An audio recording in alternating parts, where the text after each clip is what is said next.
5,000 years ago, before history claimed to begin, a civilization appeared fully formed, speaking in numbers, stars, and laws, as if it were remembering rather than inventing. Cities rose from mud with geometry already perfected. Kings ruled before time itself was counted, and knowledge arrived without a childhood. Why did writing emerge complete instead of clumsy? Why did astronomy precede telescopes by millennia? Why do the oldest stories speak of rebuilding, not beginning? Why does the past feel less like progress and more like recovery? Before we dive deeper, ignite that like button and prepare for the revelations to come. Tell me in the comments where you are listening from, what time it is there. And as always with our videos, the visuals are here to add context, but they aren't necessary to follow along. Thank you for always having our back. Prepare yourself, and let's dive in. Heat shimmers over the southern Mesopotamian plain, the kind that blurs distance and flattens sound, until even time seems to pause. Beneath that glare, the ground looks empty, but it is not. Pressed into the earth are layers of human intention, compacted by centuries of wind and flood. When the first spades cut into that soil in the 19th century, they did not uncover a primitive beginning. They struck memory. Tablet after tablet emerged, stacked like pages of a book no one remembered writing, each one carrying marks impressed into wet clay by hands that already knew exactly what they were doing. Those marks were not hesitant scratches. They were confident wedges, angled with purpose, arranged into a system that carried sound, meaning, number, and law all at once. Writing, when it appears here, does not crawl. It stands upright. The earliest inscriptions show contracts, inventories, hymns, medical notes, and astronomical observations. This is not how a skill usually enters the world. Writing is supposed to stumble first, to count sheep before it names stars. Yet here, the stars are already named. The cities themselves speak the same language of sudden maturity. Uruk, Eridu, Lagash, and Nippur did not grow like villages stretched thin by trial and error. Their streets followed deliberate plans, their walls curved with measured intention. Temples rose on platforms aligned to the horizon, their corners pointing toward fixed directions, as if the builders carried an internal compass tuned to the sky. Even the bricks were standardized, shaped to ratios repeated across cities, separated by miles of marsh and river. Uniformity at this scale does not come from accident. It comes from shared knowledge. That knowledge extended upward. Clay tablets record the cycles of Venus, noting its disappearance and return with a precision that modern astronomy would only verify thousands of years later. Venus does not move like a simple light. It loops, vanishes into the sun's glare, then rises again in a predictable rhythm. To notice that pattern requires patience across generations, or access to records older than a single lifetime. Yet the Sumerian scribes wrote as if the pattern were already familiar, something recalled rather than discovered. Their mathematics reinforces the same impression. Instead of counting by tens, they counted by 60s, a system flexible enough to divide circles, track angles, and measure time with astonishing elegance. 60 can be broken cleanly into many parts, which makes it ideal for astronomy and geometry. It is why a circle has 360 degrees and an hour has 60 minutes even now. This choice was not obvious, nor was it necessary for basic farming. It makes sense only in a culture already preoccupied with cycles, arcs, and celestial motion. The Sumerians themselves did not claim originality. In their own words, cities were restored, not founded. Temples were rebuilt according to ancient plans. Kingship was said to descend from heaven, a phrase repeated with bureaucratic calm, not poetic flourish. In their worldview, authority and knowledge arrived together, already structured, already complete. They did not describe a slow climb out of ignorance. They described inheritance. Beneath the myths that later cultures would call fantasy lies a tone of record-keeping. When they spoke of gods, they did so the way one speaks of administrators or elders, beings with specific roles, jurisdictions, and responsibilities. Enki governed water and wisdom, a pairing that makes sense in a land where rivers meant survival and where knowledge flowed like irrigation through society. Enlil ruled the air and decree, the unseen force that could bring both breath and storm. These figures feel less like inventions and more like personifications of systems already understood. Then there is the flood.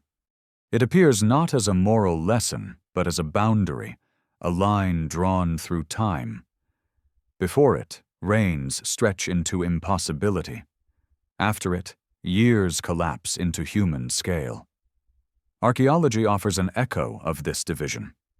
Deep beneath some of the earliest cities lies a clean layer of silt, sterile and silent, deposited by a massive inundation. Above it, life resumes differently, cautiously, as if aware that the world can be erased. The people who rebuilt did not act like pioneers. They acted like survivors. Their hymns carry a note of longing. Their architecture repeats older forms even when materials change. Their obsession with record-keeping feels less like pride and more like fear, as though forgetting itself were the greatest danger. Clay, unlike papyrus or skin, survives fire and burial. By choosing it, they chose endurance. What unsettles modern assumptions most is the absence of a visible learning curve. There are no crude prototypes of writing beneath the earliest tablets. There are no half-formed calendars beneath the star charts. The language appears fully structured, with grammar capable of expressing abstraction, time, and relationship. Linguists call it an isolate, meaning it has no known relatives, no parents, no descendants. It stands alone, complete and untraceable, like a fossil from a branch of humanity that no longer exists. This isolation deepens the mystery. Languages usually evolve through contact, borrowing sounds and structures from neighbors. Yet Sumerian does not fit neatly into any family.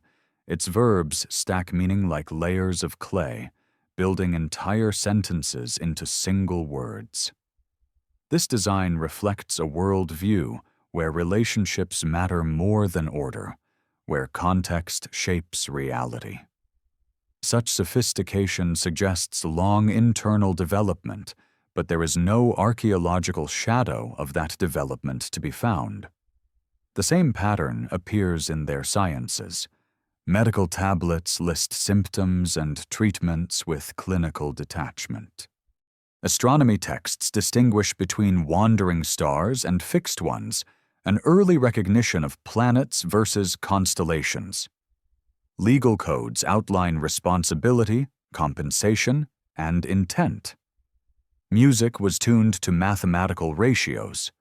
Art followed harmonic proportions. Everything points to a culture already fluent in systems. History prefers gradualism because it feels safe. It tells us that progress is earned step by step. The complexity must grow slowly. Sumer does not obey that comfort. It arrives abruptly, speaks confidently, then fades, leaving behind copies of itself made by later cultures who treated its language as sacred because they no longer understood it. Perhaps civilization did not begin here. Perhaps it resumed. Perhaps the clay remembers something we do not, something carried through catastrophe and set down again when conditions allowed. The earliest cities may not be humanity's first attempt, but its first successful recovery. If that is true, then Sumer is not the dawn of history. It is the moment when memory surfaced, hardened in clay, and waited for us to notice. The silence between those tablets is heavy, not empty. It suggests loss, not ignorance. Standing before them, one feels less like an observer of origins and more like a witness to an echo, a reminder that knowledge can survive disaster, but only if someone is desperate enough to preserve it. The Sumerians were. And in their urgency, they left us a question carved into the foundations of time itself.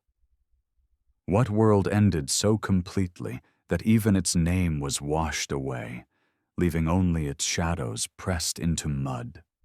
The list begins calmly, almost bureaucratically, as though nothing about it were unusual. Names, cities, durations of rule, each line pressed into clay with the same steady hand used to record grain deliveries and temple offerings. Then the numbers stretch. A king rules not for decades, not for centuries, but for tens of thousands of years. Another follows with a reign even longer.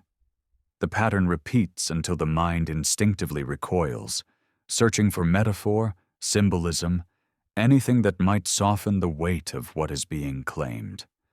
Yet the tablet itself does not flinch. It records these reigns with the same neutrality it uses for everything else. This document is now called the Sumerian King List, but to its scribes it was simply a record of what had been. Kingship, it states, descended from heaven. It was not elected, not seized, not invented. It arrived. The first city to receive it was Eridu, a place archaeology confirms as one of the oldest urban centers ever discovered. Beneath its ruins lie layers of construction stacked like sediment, each temple built atop the last, as if each generation were trying to stay aligned with something fixed beneath time. The earliest kings are described as ruling before the flood, an era defined not by dates but by scale. Their reigns are measured in units called sar, each one equal to 3,600 years. This was not a poetic flourish. The sar was a mathematical unit used elsewhere for counting and astronomy. The same base 60 logic that governed time and angles governed memory itself. Numbers this large were not chosen casually. They were precise, structured, and repeated across copies of the list found in different cities. After the flood, everything contracts. Kings still rule, but now their reigns resemble human lifespans. The shift is abrupt, like a snapped thread. Whatever the flood represented, it marked a boundary not only in myth, but in how time itself was perceived. Before it, the world moved slowly, expansively. After it, history accelerated, narrowed, and became familiar. Scholars have long tried to reinterpret these impossible reigns. Some argue they encode astronomical cycles, long periods of planetary motion translated into the language of kingship. Others see them as symbolic exaggerations meant to convey divine authority. Yet neither explanation fully resolves the discomfort.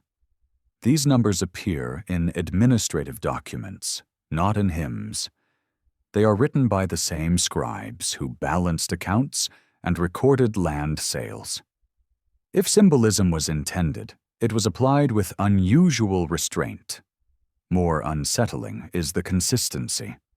Copies of the King List discovered in different regions disagree on minor details, but preserve the same structure. A sequence of pre-flood rulers, a catastrophic interruption, and a resumption of kingship afterward. This is how memory behaves. not fiction. Memory blurs names but protects patterns. The cities named in the list are not imaginary. Eridu, Bad Tibira, Larak, Sippar, and Shuruppak all existed. Excavations confirm their antiquity. Shuruppak, in particular, bears archaeological scars consistent with flooding. Deep layers of silt separate earlier habitation from later rebuilding. The ground itself seems to agree with the story, even if it refuses to explain it.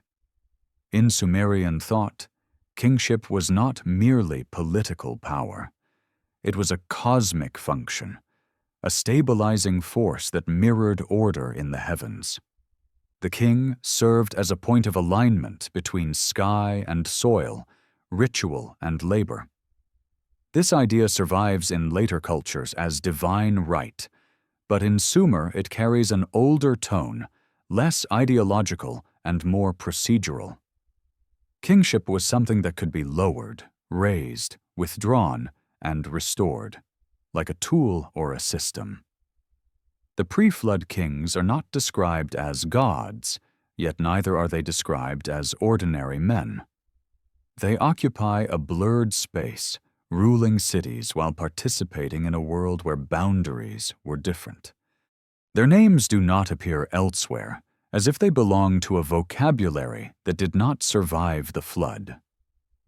What did survive was the framework, the knowledge that rulership once operated on a different scale. When later cultures inherited these stories, they softened them. The long rains became myths, the flood became moralized, the kings became demigods or allegories, but in the earliest clay, the tone is spare. No judgment, no explanation, just sequence. This restraint is what makes the King List so difficult to dismiss. It does not argue for belief. It does not persuade. It records. Even the flood itself is mentioned almost in passing, as though the event were so obvious it required no elaboration. Then the flood swept over, the tablet states, and moves on. This is not how storytellers write. It is how archivists write. The possibility arises that the list is not measuring human lifespans at all. Perhaps it is tracking eras, epochs governed by individuals whose names have become placeholders for something larger. Yet even this interpretation struggles, because the Sumerians already had words for cycles and ages. They chose kings instead. They chose governance, authority, administration. The language implies control, not abstraction. Underlying all of this is a persistent sense of loss. The world before the flood is not celebrated. It is remembered. There is no nostalgia in the numbers, only acknowledgement. The Sumerians do not claim descent from the pre-flood kings. They do not boast of shared blood. They present themselves as successors, caretakers of a diminished inheritance. This humility echoes through their architecture and ritual. Temples are described as restorations of earlier sanctuaries. Hymns praise gods for returning order, not creating it. Even creation myths speak of shaping humanity from existing material, mixing clay with divine essence, as though life itself were a recombination, not an origin. The King List, then, functions less as propaganda and more as orientation. It situates humanity within a longer timeline than comfort allows. It suggests that history did not begin with cities, writing, or agriculture, but resumed after something erased what came before. The kings of Sumer ruled knowing they were latecomers. Standing before one of these tablets today, the effect is subtle, but profound. The mind searches for distance, for the safety of myth. But the clay resists. It insists on being read plainly. It insists that time was once deeper, that authority once operated differently, and that a break occurred so severe it redefined what it meant to rule, to live, to remember. If the first kings ruled for tens of thousands of years, then either the numbers are wrong, or our understanding of the past is incomplete. The Sumerians left that tension unresolved. They did not explain. They preserved. And in doing so, they passed the weight forward, pressing it into clay so that it would survive fire, water, and forgetting. The King List does not ask to be believed. It asks to be noticed. It stands at the edge between memory and history, daring the reader to decide where one ends and the other begins. And once seen, it cannot be unseen, because it reframes everything that follows. If civilization began after a flood, under kings who ruled briefly and remembered longer reigns, then progress may not be ascent at all. It may be recovery measured in fragments, each generation ruling briefly over the ruins of a time when the world itself moved more slowly. At night, far from the noise of modern cities, the sky over southern Mesopotamia opens wide and unforgiving. There are no mountains to break the horizon, no forests to swallow the stars. The heavens descend low, close enough to feel counted. For the Sumerians, this was not scenery. It was structure. The sky was not a mystery to be admired, but a system to be read, measured, and obeyed, its movements mirrored in law, ritual, and stone. Among the thousands of clay tablets recovered from ancient libraries, a small but persistent group focuses not on trade or prayer, but on the heavens. These tablets list stars by name, group them into constellations, mark their risings and settings, and track the wandering paths of planets. The language is spare and exact. A star rises here. A planet pauses there. An eclipse approaches. This is not mythology disguised as observation. It is observation carried in the language of myth. The Sumerians distinguished between fixed stars and those that moved. The latter were called bibu, wanderers, a term that survives in concept if not in sound. These wandering lights, later called planets, were not random. They followed paths, loops, and reversals that could be predicted if one watched long enough. Venus, brightest and most complex, fascinated them deeply. Its cycle of disappearance and return was recorded with a precision that modern calculations confirm within a margin of days. To achieve that accuracy, one must either observe patiently for generations or inherit records from those who already did. Their tablets suggest the second option. The tone is not experimental. There is no sense of discovery. The cycles are stated, not tested. When Venus vanishes into the sun's glare, it is said to descend. When it reappears, it ascends. The goddess Inanna embodies this motion, descending into darkness and returning transformed. Myth here is not a distraction from data. It is the mnemonic structure that preserves it.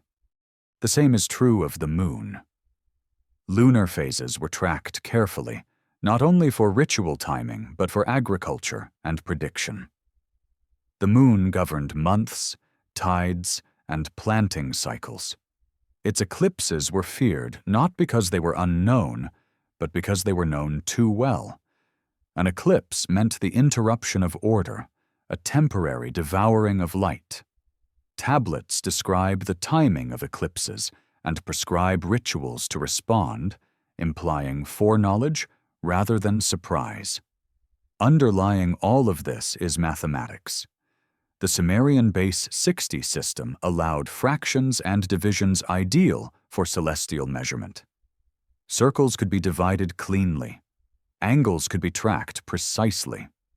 Time itself became a measurable substance, segmented into predictable units. This mathematical fluency did not arise from stargazing alone. It required abstraction, symbolic thinking, and sustained record-keeping. These are not the tools of a society just learning to write. Their temples reflect the same cosmic discipline. Ziggurats were not piled earth reaching upward in hope. They were calibrated structures, their corners aligned with cardinal directions. Their levels corresponded to celestial layers. Standing atop one, a priest could observe horizon events with consistent reference points. Architecture became an instrument, stone and brick turned into a measuring device. The Sumerians did not separate religion from astronomy because, to them, the distinction did not exist. The sky was alive. Its movements expressed will, order, and rhythm. To read the heavens was to read fate, not in the sense of personal destiny, but in the sense of collective timing.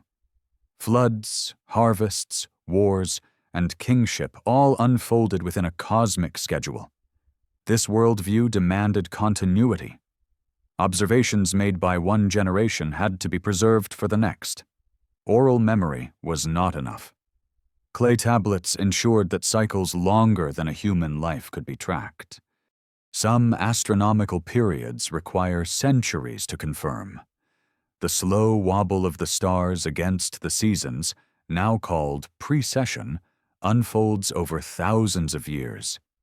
Yet Sumerian records hint at awareness of this drift, noting that certain stars no longer rose where tradition said they should. Such awareness implies inheritance. Either the Sumerians possessed records from a much earlier age, or they were already the beneficiaries of a long, uninterrupted observational tradition. Both possibilities challenge the idea of sudden beginnings. In either case, the sky they mapped was not new to them. Their gods reflect this intimacy. Anu was not merely a sky god. He was the sky, the high dome itself, remote and unchanging. Enlil governed the moving air, storms, breath, the invisible forces that acted between heaven and earth. Enki ruled the deep waters beneath the ground, the hidden source of fertility and wisdom. Together, they formed a vertical model of the universe, layered, ordered, and interconnected. Within this model, humanity occupied a middle space, tasked with maintenance rather than mastery. Rituals aligned human activity with celestial timing. Festivals coincided with solstices and equinoxes. Agricultural cycles followed lunar and stellar markers. Kings were enthroned according to auspicious configurations. The sky was not consulted. It was obeyed. Later cultures inherited fragments of this system and turned it into astrology, a tool for personal prediction. In Sumer, it was administrative. The heavens set the schedule. Deviations signaled disruption. When omens appeared, they were recorded alongside responses, creating a feedback loop between observation and action. What is striking is how little of this knowledge appears tentative. There is no language of hypothesis. The stars are not guessed at. They are catalogued. Even when interpretation enters, it does so atop a foundation of measurement. The poetry rests on arithmetic. Modern scholars often emphasize how much the Sumerians could see with the naked eye. But naked eyes alone do not explain systematic precision. Repetition, patience, and preservation do. Someone began watching long before the tablets we have. Someone cared enough to ensure continuity across collapse. This returns us to the deeper pattern. Everywhere in Sumerian culture, there is evidence of recovery. Knowledge appears mature, then is treated as fragile. Writing is used obsessively. Architecture repeats older forms. Kingship claims descent, not invention. Astronomy, the most demanding of sciences, is already organized. The sky above Mesopotamia did not change when cities rose. The stars followed the same paths they always had. What changed was humanity's ability to remember those paths. The Sumerians positioned themselves as caretakers of that memory, aware that it could be lost again. In this light, their fascination with the heavens feels less like curiosity and more like vigilance. The sky had survived the flood. It remembered what the earth forgot. By aligning themselves with it, the Sumerians anchored their world to something older, steadier, and beyond the reach of water. When later civilizations looked back, they saw gods, myths, and superstition. But beneath that surface lies a disciplined observational culture, one that treated the cosmos as a record of deep time. The stars were not just lights. They were archives, moving tablets written in fire. To read them was to reconnect with an order that predated cities, perhaps even humanity as it now exists. The Sumerians did not claim to own that order. They claimed to serve it. And in doing so, they left behind evidence that the first great civilization did not arise by staring upward in wonder, but by looking up and recognizing something already known. In the workshops of ancient Sumer, knowledge did not announce itself as innovation. It moved quietly through routine, embedded in tools, ratios, and procedures that felt already settled. Copper was smelted, stone was drilled, bricks were fired, and mixtures were prepared according to formulas pressed into clay with the same care used for hymns and laws. There is no language of experiment in these records, no excitement of discovery. The instructions are given as if the results were expected. Metallurgy appears early and with confidence. Copper tools were common by the time cities fully emerged, but traces of bronze, an alloy requiring controlled proportions of copper and tin, appear sooner than models of technological development predict. Bronze is not an accidental substance. It requires knowledge of sourcing, temperature control, and timing. Yet the Sumerian texts that reference metalwork do not describe invention. They describe procedure. The metal behaves as it should. The outcome is assumed. Stonework tells a similar story. Diorite, one of the hardest stones available, was shaped with surprising precision. Drill holes are smooth and cylindrical, suggesting rotary motion rather than simple abrasion. These techniques appear fully realized, not tentative. In later cultures, such methods would be associated with advanced tooling, yet here they are present at the threshold of civilization, used without comment. Even the language surrounding craftsmanship implies inheritance. The Sumerian word for knowledge does not mean learning through trial. It carries the sense of codes or fixed principles, something received and applied rather than discovered. Craftsmen were not innovators. They were custodians. To work correctly was to remember correctly. Architecture reinforces this mindset. When ziggurats were built, they followed proportional systems based on base 60 mathematics. Volumes were calculated, slopes were measured. Weight distribution was considered. These are not intuitive skills. They require abstract geometry and the ability to translate number into structure. Yet the tablets describing construction read like manuals, not explorations. The builders knew what would stand. Even more striking is the integration of these skills into daily life. Farmers tracked lunar phases to regulate irrigation. Physicians cataloged symptoms and treatments with diagnostic clarity. One tablet lists hundreds of medicinal plants, grouped by effect rather than by superstition. Another describes the mixing of sulfur, oil, and copper compounds for purification, a process that resembles early chemistry more than ritual magic. Ritual and science were not separate domains. They were different languages describing the same order. When a priest mixed substances for a ceremony, he followed ratios as carefully as a metallurgist. When an architect aligned a temple, he did so according to celestial markers that also governed agricultural timing. Precision was sacred because order itself was sacred. This integration extends to mathematics. The base 60 system was not only elegant, but excessive for simple trade. Its flexibility allowed calculations far beyond immediate need. Fractions, angles, and large-scale divisions were readily expressed. This mathematical richness suggests long refinement.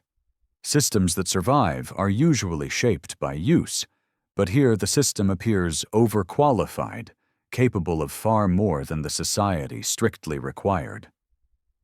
Such overqualification raises a quiet suspicion.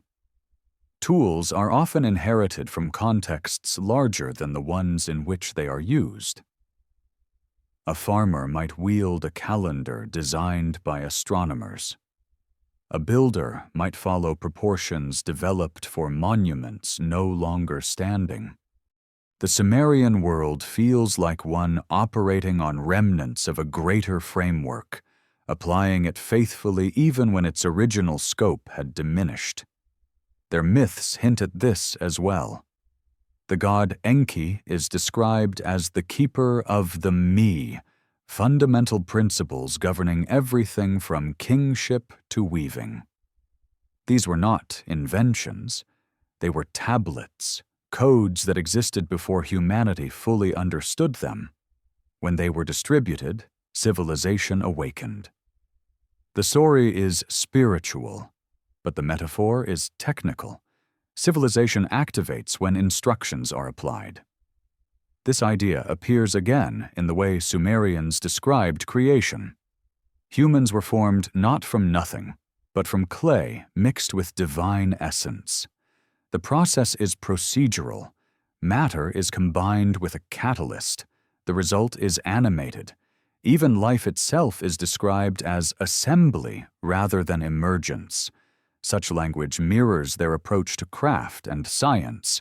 Nothing begins from scratch. Everything is recombined.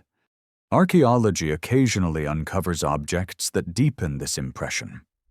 Small crystal lenses have been found at Mesopotamian sites, their purpose debated. Were they ornaments, or were they used to magnify detail? The question remains open, but their existence complicates assumptions. Similarly, clay vessels containing traces of corrosive substances suggest controlled chemical processes whose intent is not fully understood. There are also words in Sumerian technical vocabulary that resist translation. Linguists have identified terms embedded within the language that do not follow its grammatical logic, like fossils from an earlier tongue. These words often relate to specialized knowledge, metallurgy, measurement, or ritual procedure. They behave like borrowed terms, but no source language has been identified. It is as though fragments of an older lexicon survived, embedded in a newer one. This linguistic layering mirrors the physical layering of their cities. Beneath the earliest temples lie older foundations. Beneath those, traces of habitation washed smooth by water. Each layer suggests continuity disrupted, then resumed. The Sumerians built atop what remained, aligning new structures with buried ones, preserving orientation even when materials changed. What emerges is not the story of a people inventing civilization, but of one inheriting it under constraint. Resources were limited. Context was changed. Memory was partial. Yet the core principles endured. Mathematics, astronomy, metallurgy, medicine, and architecture all carried signatures of prior completeness. The Sumerians never claimed superiority. Their texts do not boast of progress. Instead, they emphasize responsibility. Knowledge was dangerous if misused. The gods punished noise, excess, imbalance. Floods erased worlds. Silence followed. To know was to bear weight. This perspective shaped how they taught. Scribal schools drilled students relentlessly, not to encourage creativity, but to ensure fidelity. Lists of signs were memorized.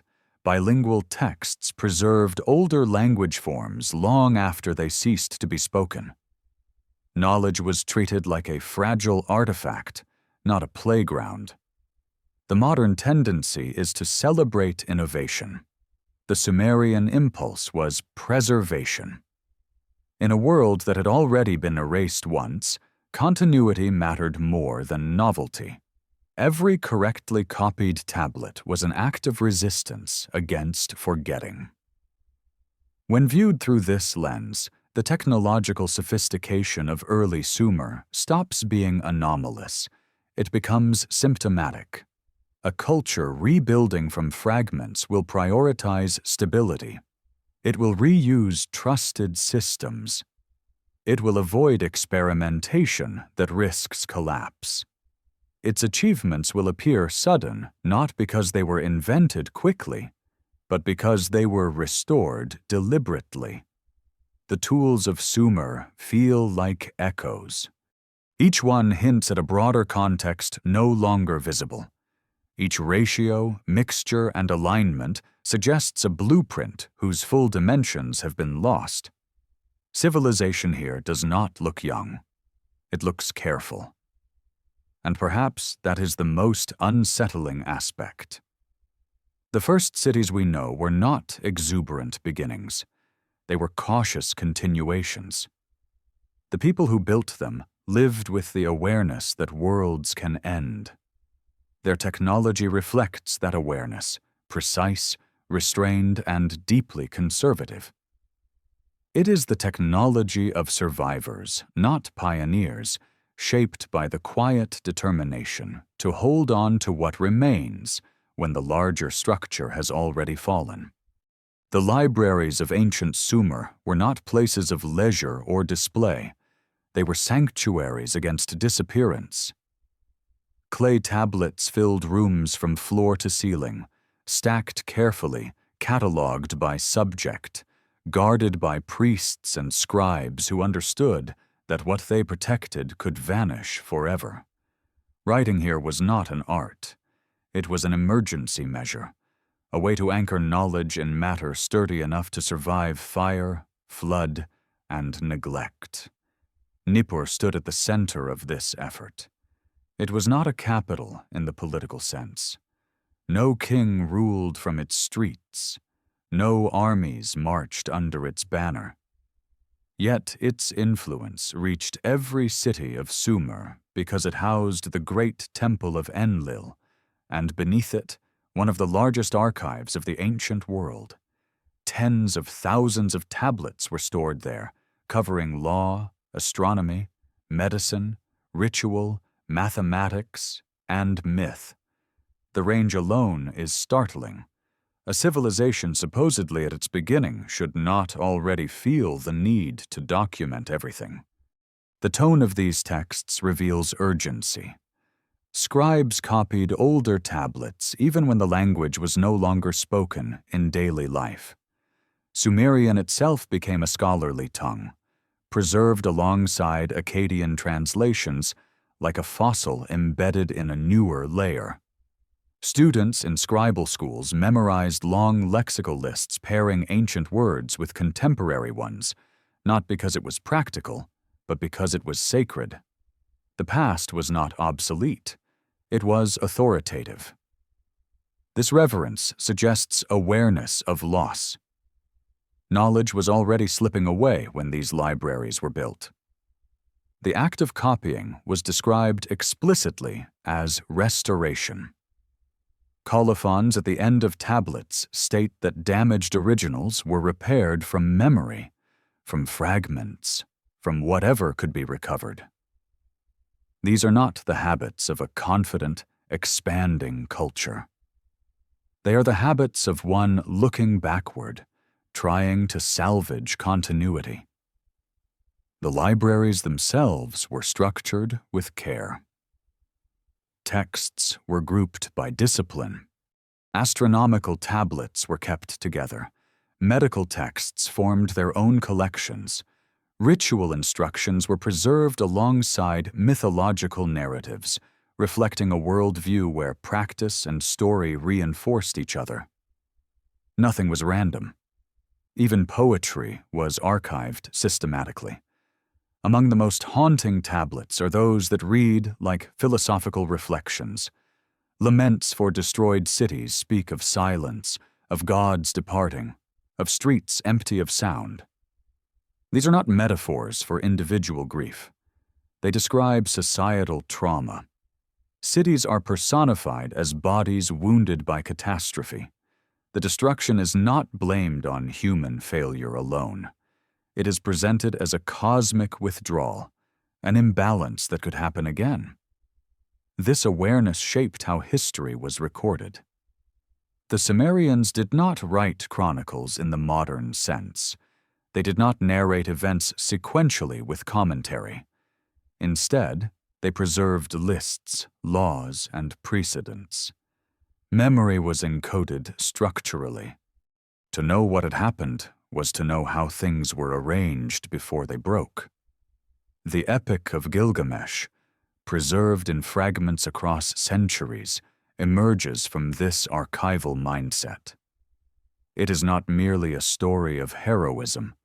It is a meditation on loss, mortality, and the limits of knowledge. Gilgamesh seeks immortality not through conquest, but through understanding what existed before him. When he meets the flood survivor, the message is not hopeful. Immortality belongs to a vanished age. What remains is memory. This theme recurs across the libraries. Flood narratives appear in multiple forms, each stripped of embellishment. The event is described as overwhelming, final, and transformative. After it, life resumes differently. Kingship returns, but diminished. Knowledge survives, but fragmented. The libraries themselves feel like responses to that fracture, attempts to prevent total erasure next time. Fire, ironically, preserved much of what we now know. When cities burned, clay tablets hardened. The destruction that ended their use ensured their survival. This irony would not have been lost on the Sumerians. They trusted clay because it endured extremes. Writing was an act of faith in material resilience. Later civilizations recognized this legacy. Assyrian kings collected Sumerian texts centuries after Sumer had faded. The library of Ashurbanipal at Nineveh was built explicitly to gather and preserve ancient knowledge. Scribes copied texts they barely understood, marking them as sacred inheritance. They knew these words came from a deeper past. One tablet from Nineveh contains a note written by a scribe centuries after the original composition. It reads, "From an old tablet, damaged, restored." The humility of that line is striking. The scribe does not claim authorship. He claims continuity. He positions himself as a link in a chain stretching backward beyond his comprehension. This chain-like view of knowledge contrasts sharply with modern narratives of progress. For the Sumerians and their heirs, knowledge was not cumulative in a straight line. It was cyclical. It could be lost, recovered, degraded, and restored. Libraries existed to stabilize that cycle, to slow decay. The very concept of a library may originate here. Before Sumer, information lived in people. After Sumer, it lived in objects. Clay tablets transformed memory into infrastructure. They allowed knowledge to outlive voices, bodies, and even languages. This shift marks one of humanity's most profound transitions, not because it created history, but because it acknowledged fragility. Within these archives, one senses a quiet fear. Not fear of enemies, but of forgetting. Lists of omens warn of disruptions. Medical texts caution against imbalance. Legal codes emphasize restitution over punishment. The goal is restoration, not domination. Everything points toward maintaining equilibrium in a world known to be unstable. The libraries also reveal restraint. There is little speculation about the future. The focus is on preserving what has already been proven to work. Innovation exists, but it is subtle, incremental, cautious. The shadow of catastrophe looms over every tablet. Standing among these texts, one feels that the Sumerians were not trying to build a new world. They were trying to keep one from disappearing entirely. Their libraries were acts of defiance against oblivion, constructed by people who knew, perhaps from inherited memory, that civilizations can vanish as completely as floodwaters recede. What remains of Sumer is not its power or territory, but its archive. In that sense, their strategy succeeded. They anticipated collapse and planned for it. The clay still speaks, and what it says is not triumph, but warning. Knowledge is older than any single culture, and without deliberate care, it can vanish, leaving only silence where memory once lived. Language was the first technology the Sumerians treated as sacred, and they handled it with a seriousness usually reserved for architecture or law. Their words were not casual tools. They were structural elements of reality, capable of binding memory, sound, and intention into a form that could endure. When Sumerian writing appears in the archaeological record, it does so already disciplined, standardized, and widely shared, as if the culture had agreed in advance on how thought itself should be fixed in clay. This writing system, later called cuneiform because of its wedge-shaped impressions, did not begin as literature. It began as accounting, but it did not remain there for long. Symbols that once represented objects quickly expanded to represent sounds, ideas, and abstractions. This leap is not trivial. Many cultures lingered for centuries at the level of pictographs. Sumer crossed into full symbolic language with remarkable speed, suggesting that the conceptual groundwork had already been laid. The structure of the Sumerian language reinforces this impression. It is agglutinative, meaning it builds meaning by stacking units together, each one modifying the next. A single word can encode who is acting, what is acted upon, when it happens, and how it relates spatially or emotionally to the speaker. This design reflects a worldview where relationships are primary and context shapes meaning. It is not a language optimized for simplicity. It is optimized for precision. Even more unsettling is its isolation. Sumerian does not belong to any known language family. It has no clear ancestors and no direct descendants. Linguists have searched for connections in surrounding regions, from Anatolia to the Indus Valley, from the Caucasus to the Iranian plateau. None fit. The language appears abruptly, fully formed, and disappears centuries later, preserved only in scholarly use. Such isolation is rare and difficult to explain through gradual evolution alone. The Sumerians themselves seemed aware of the weight of their language. They referred to it as the true speech, a phrase that implies origin rather than novelty. Writing was called the voice made permanent, an expression that reveals their understanding of inscription as frozen sound, vibration captured in matter. Clay was chosen not for convenience, but for endurance. Ink fades. Clay survives. Scribal training was rigorous and ritualized. Students spent years memorizing sign lists, copying texts, and learning proper form. Creativity was discouraged. Fidelity mattered more than expression. Errors were corrected harshly. The goal was not to innovate, but to transmit accurately. This educational culture suggests that the content being preserved was considered fragile and irreplaceable. Within the language itself, traces of older strata appear. Certain technical terms do not conform to Sumerian grammar. They behave like borrowed words, yet no source language is known. These terms often relate to specialized knowledge, metallurgy, ritual procedure, or cosmic order. They feel like remnants, linguistic fossils embedded in a newer system. The implication is subtle but persistent. Sumerian may not have been the first language to carry these concepts.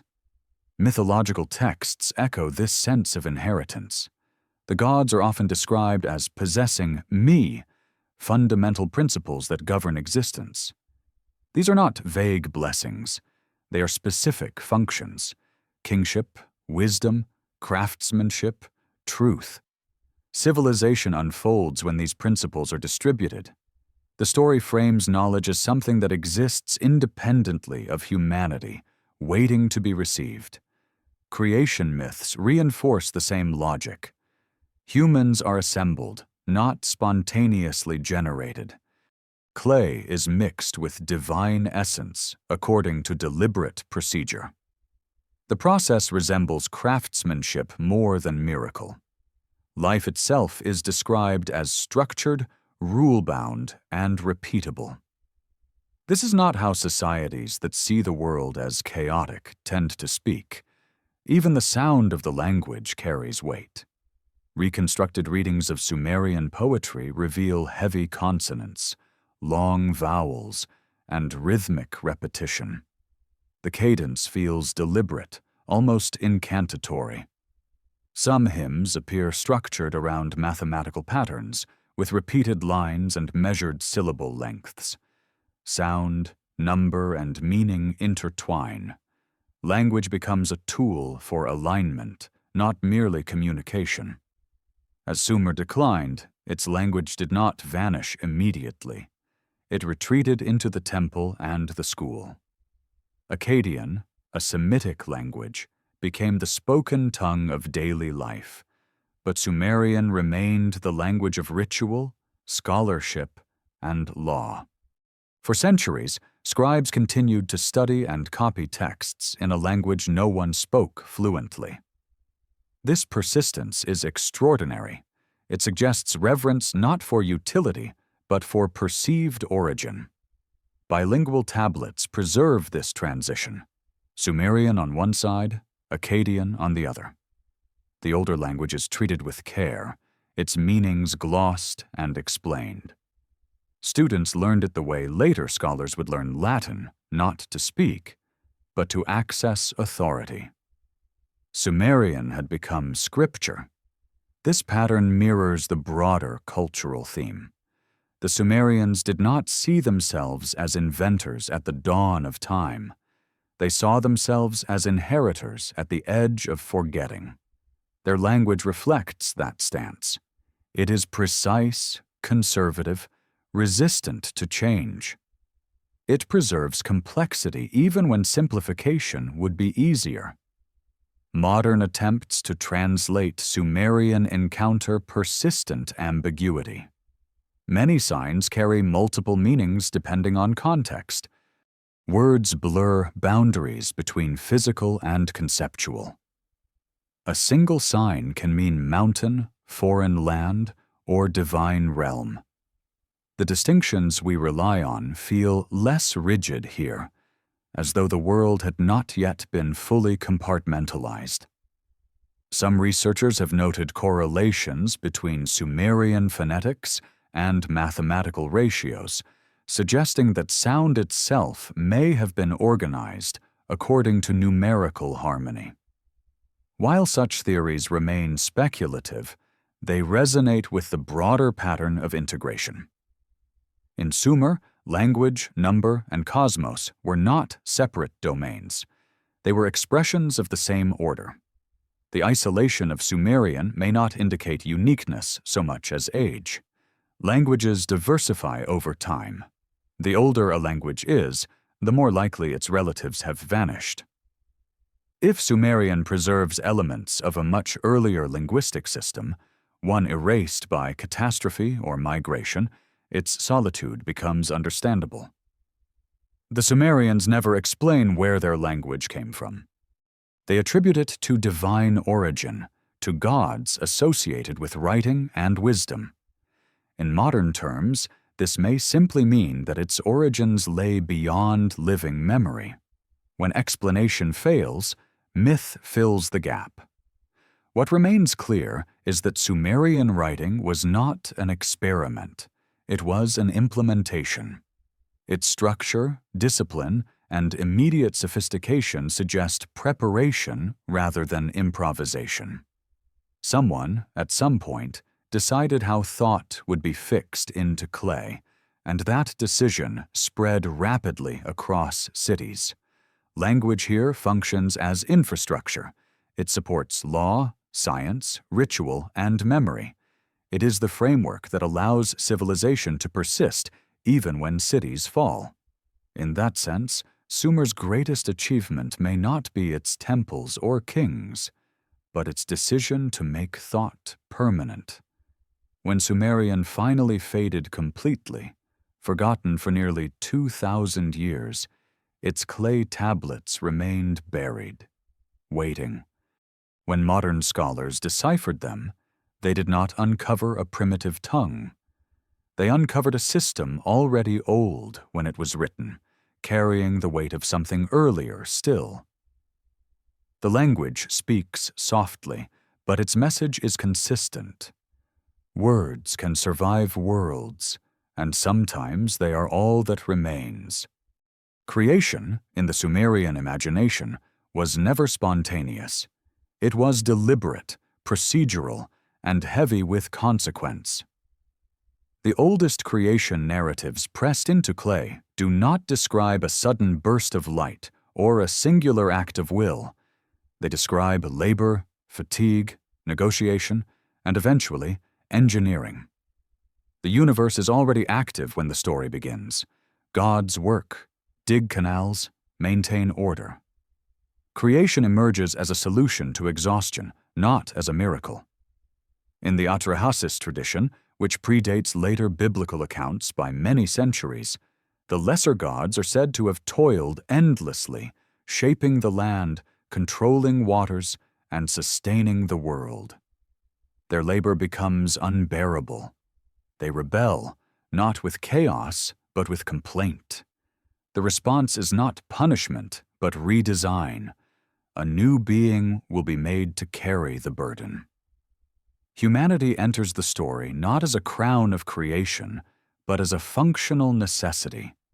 The method of creation is precise. Clay is gathered, not symbolically, but materially. Clay was the substance of life in Mesopotamia, used for bricks, tablets, vessels, and seals. It was malleable, abundant, and enduring. To animate it, something more is required. The blood of a god is mixed into the clay. This blood is not metaphorical in tone. It is described as essence, life force, something that carries identity and power. The resulting being is alive because it contains both earth and something older, something ordered. This mixture defines humanity's nature. Humans are not fully divine, but neither are they mere animals. They carry within them a fragment of something that predates them. The story insists on this duality. Humans can reason, build, remember, and suffer. They are capable of order, but also noise. Their failure is not sin in the later sense. It is imbalance. The gods who participate in this creation are not omniscient. They experiment. In one narrative, several early attempts at creating humans fail. One is blind. Another is unable to reproduce. Another lacks coordination. Each failure is noted, corrected, refined. This is not the language of mythic perfection. It is the language of iteration. The story reads like a distant echo of trial and adjustment, expressed through the only vocabulary available. Underlying this narrative is a striking intuition. Life is structured. It can be assembled incorrectly. It can be optimized. This intuition does not require modern genetics to exist. It requires observation. Anyone who breeds animals, cultivates crops, or manages heredity develops a sense of pattern and consequence. The Sumerians extended this sense to humanity itself. The gods responsible for creation are the same ones associated with wisdom and water.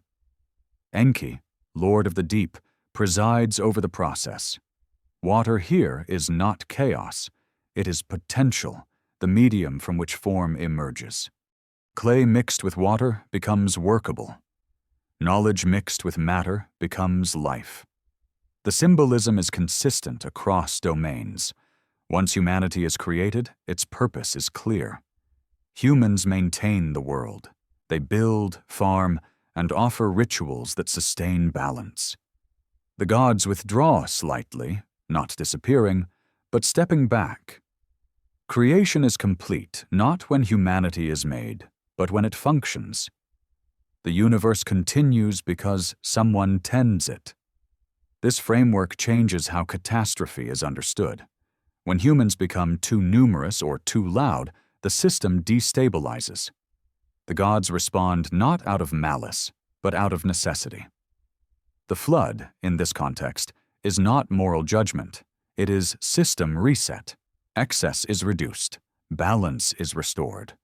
The survivor of the flood is not chosen for righteousness. He is chosen because he can preserve continuity. He is instructed to save life, not virtue. Seeds, animals, and knowledge are carried forward. The goal is not punishment, but preservation of function. After the flood, humanity resumes its role, but diminished. Lifespans shorten. Knowledge fragments. The connection to the gods weakens. Creation has occurred once. What follows is maintenance and memory. Humanity is no longer close to the source. It works with what remains. This perspective explains the tone of later Sumerian hymns. There is reverence, but also distance. The gods are praised, but also mourned. They are present, but no longer intimate. The world feels less complete than it once was. Lamentation becomes a genre because loss has become a condition. Even kingship reflects this shift. Early rulers are described as semi-divine, close to the gods. Later kings rule by decree and tradition. Authority becomes institutional rather than intrinsic. Power is inherited, not embodied. The creation myths also encode a warning. Life created through mixture carries instability. Humans inherit divine restlessness. They are capable of great order and great disruption. Noise becomes a recurring metaphor, not for sound, but for excess, uncontrolled activity that threatens balance. This metaphor aligns with Sumerian urban experience. Cities amplify noise. They concentrate labor, ritual, and ambition. When they grow too large, too complex, they risk collapse. The flood is the ultimate urban disaster, erasing concentration and forcing dispersion. The act of mixing divine blood with clay also implies responsibility.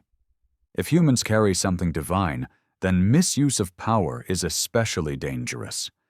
Knowledge, once given, cannot be recalled easily. The gods respond by withdrawing, not by correcting every error. Humanity is left to learn restraint.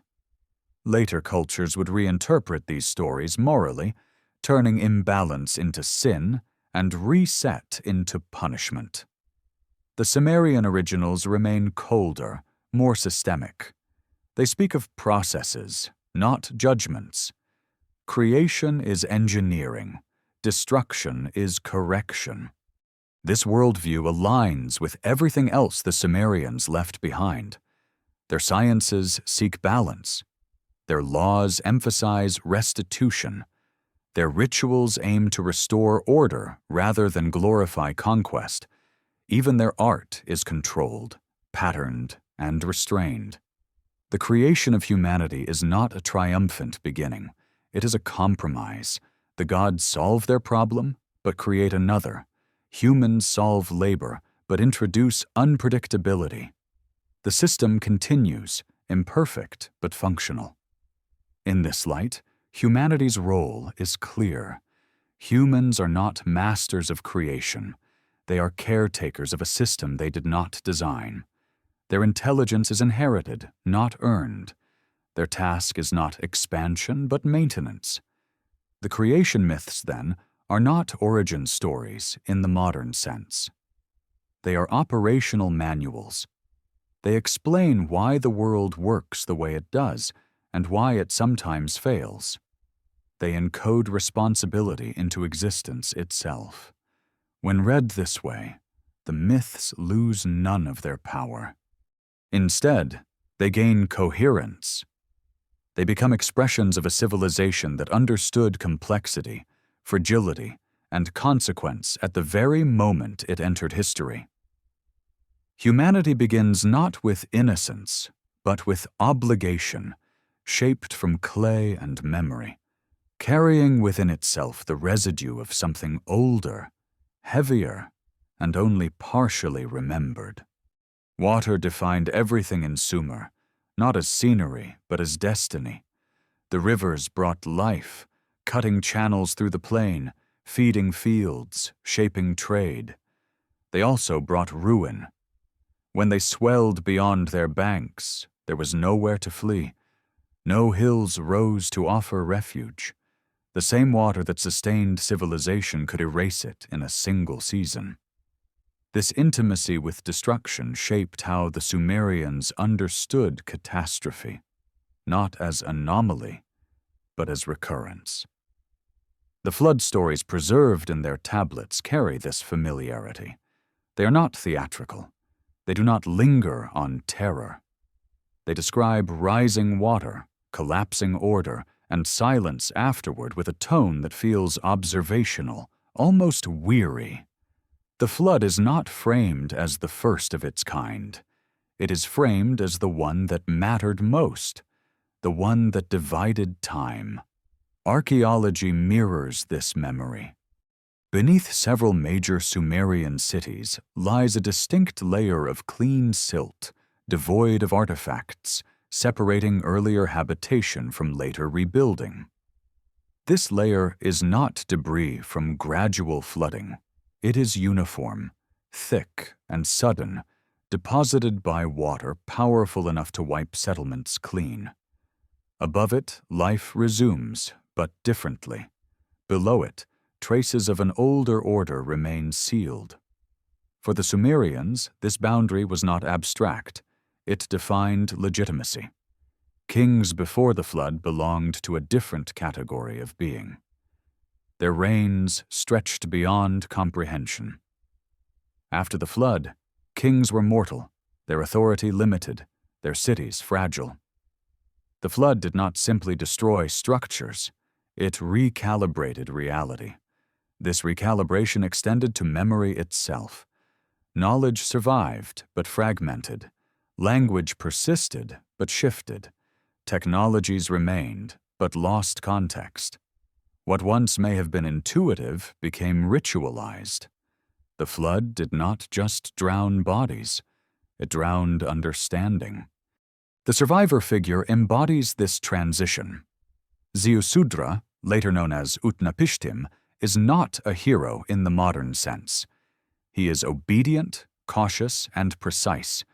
He follows instructions exactly, builds according to measurements, seals seams with pitch.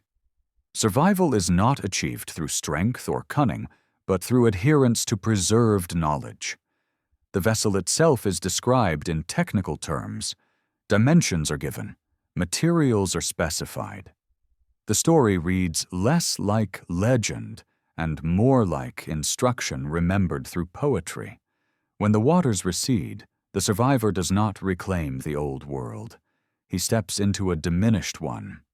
Immortality is granted not as reward, but as removal. He is placed apart, a living relic of what no longer fits. This separation is crucial. The survivor cannot reintegrate fully because the system has changed. His longevity would disrupt the new order. Immortality belongs to the previous age. Memory survives, but embodiment does not. The Sumerians did not view this as tragedy alone. It was necessary. Systems that grow too complex collapse under their own weight. Excess must be reduced. Noise must be silenced. The flood restores balance by subtraction. This philosophy extends beyond water.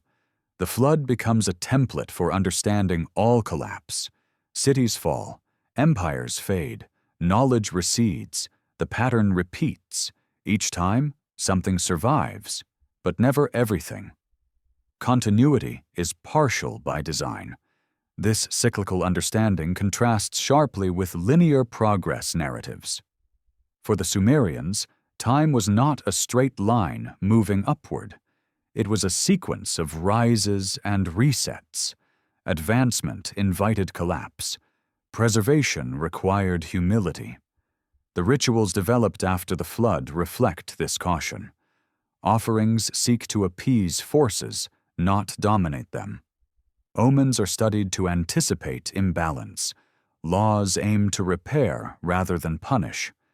Everything works toward preventing another total reset. Even their architecture responds to flood memory. Ziggurats rise on elevated platforms, lifting sacred space above potential waters. Foundations are reinforced. Drainage is considered. These are practical responses informed by trauma, not symbolic gestures alone. The flood also explains the obsession with boundaries. Tablets mark property lines. Legal texts define limits. Social roles are codified. Chaos enters when boundaries dissolve. Order depends on clear separation. Yet beneath this discipline lies resignation. The flood cannot be prevented forever. It can only be delayed. Knowledge, therefore, must be stored where it can survive interruption. Clay becomes the medium of choice because it endures burial. Writing becomes essential because memory alone is insufficient. This resignation gives Sumerian culture its distinctive tone. There is reverence, but little optimism. There is achievement, but no illusion of permanence. Everything is provisional. The flood myths also encode an ethical stance. Humanity's failure is excess, not curiosity. The problem is not knowing too much, but doing too much without restraint. Noise is the enemy of order. Silence follows correction. Later traditions would moralize the flood, turning it into punishment for sin. The Sumerian versions remain impersonal. The gods are irritated, not outraged.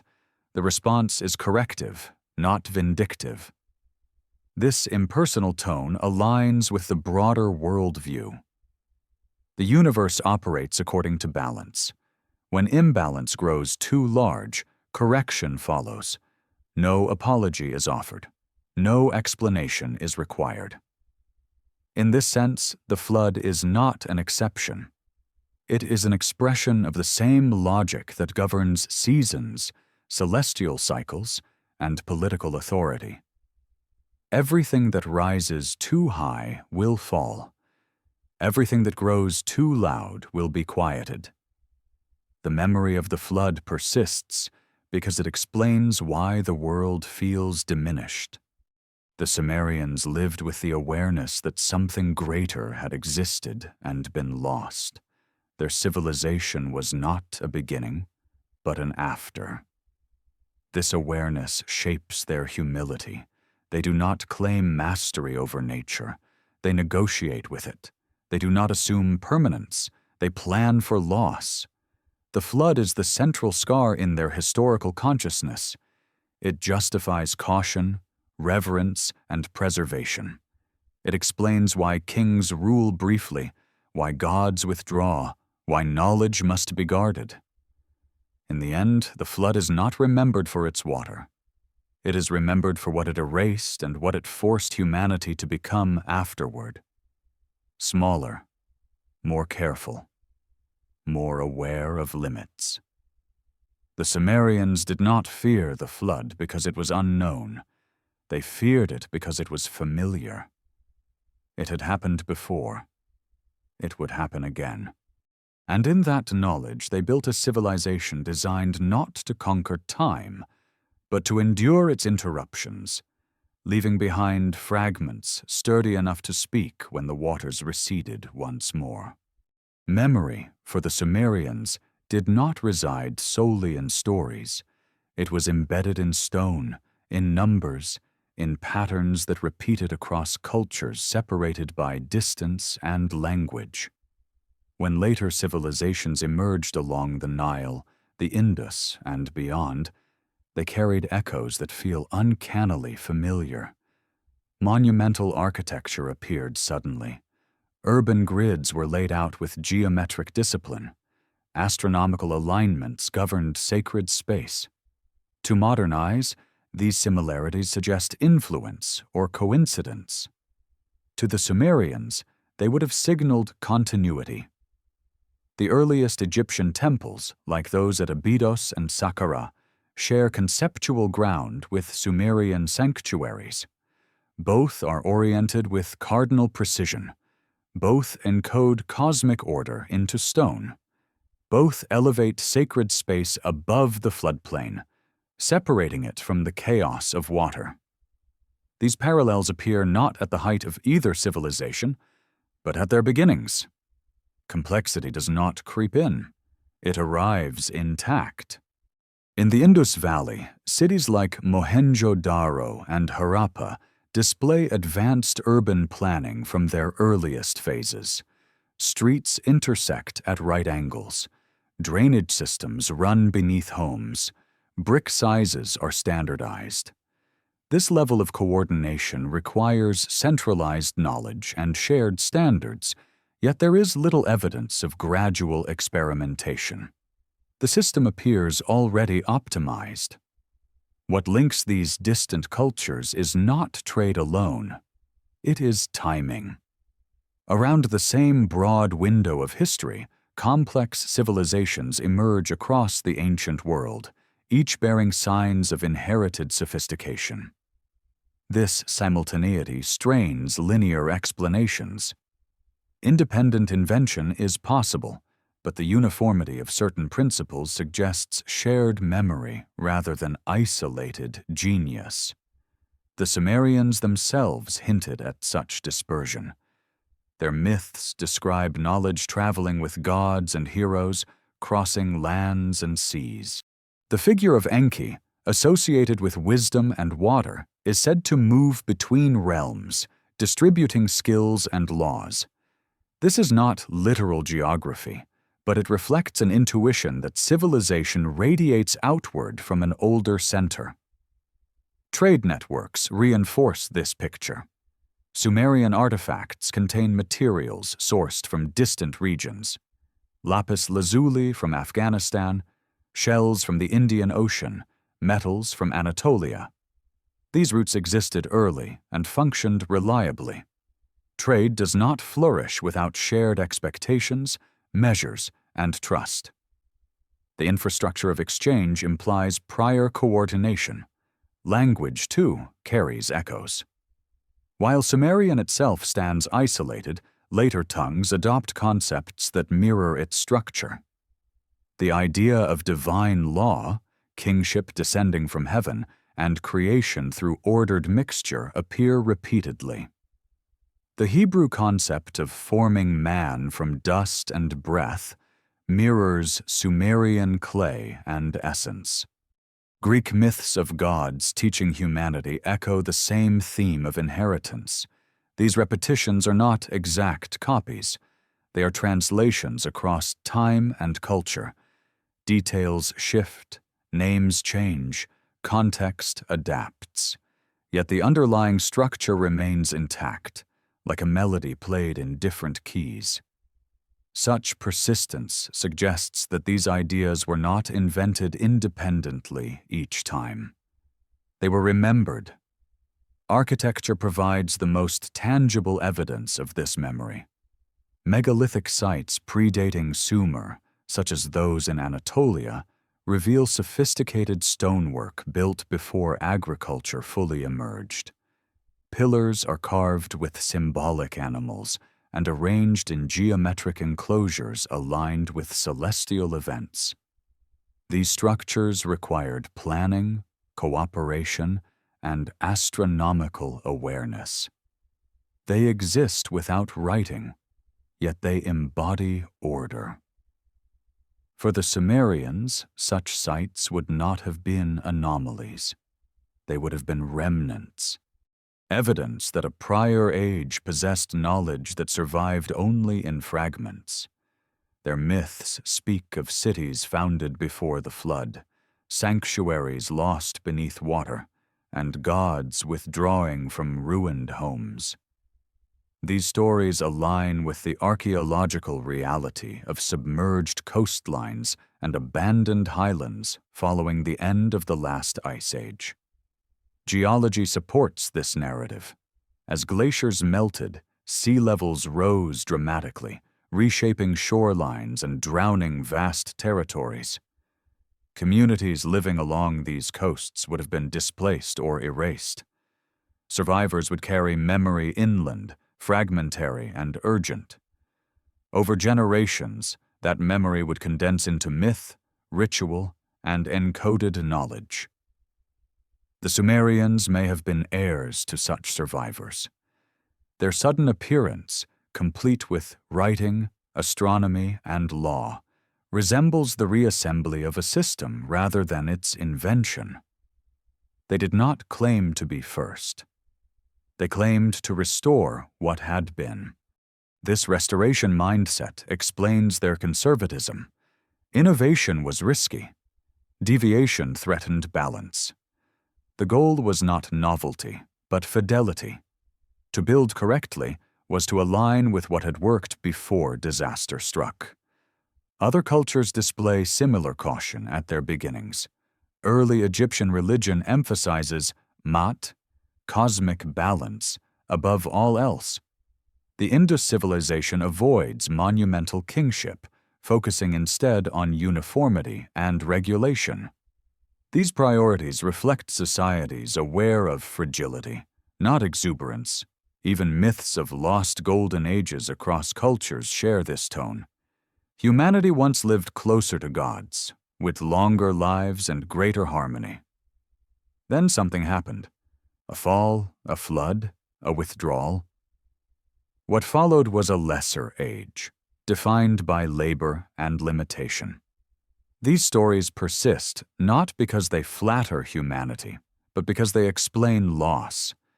The Sumerians encoded this explanation into everything they built.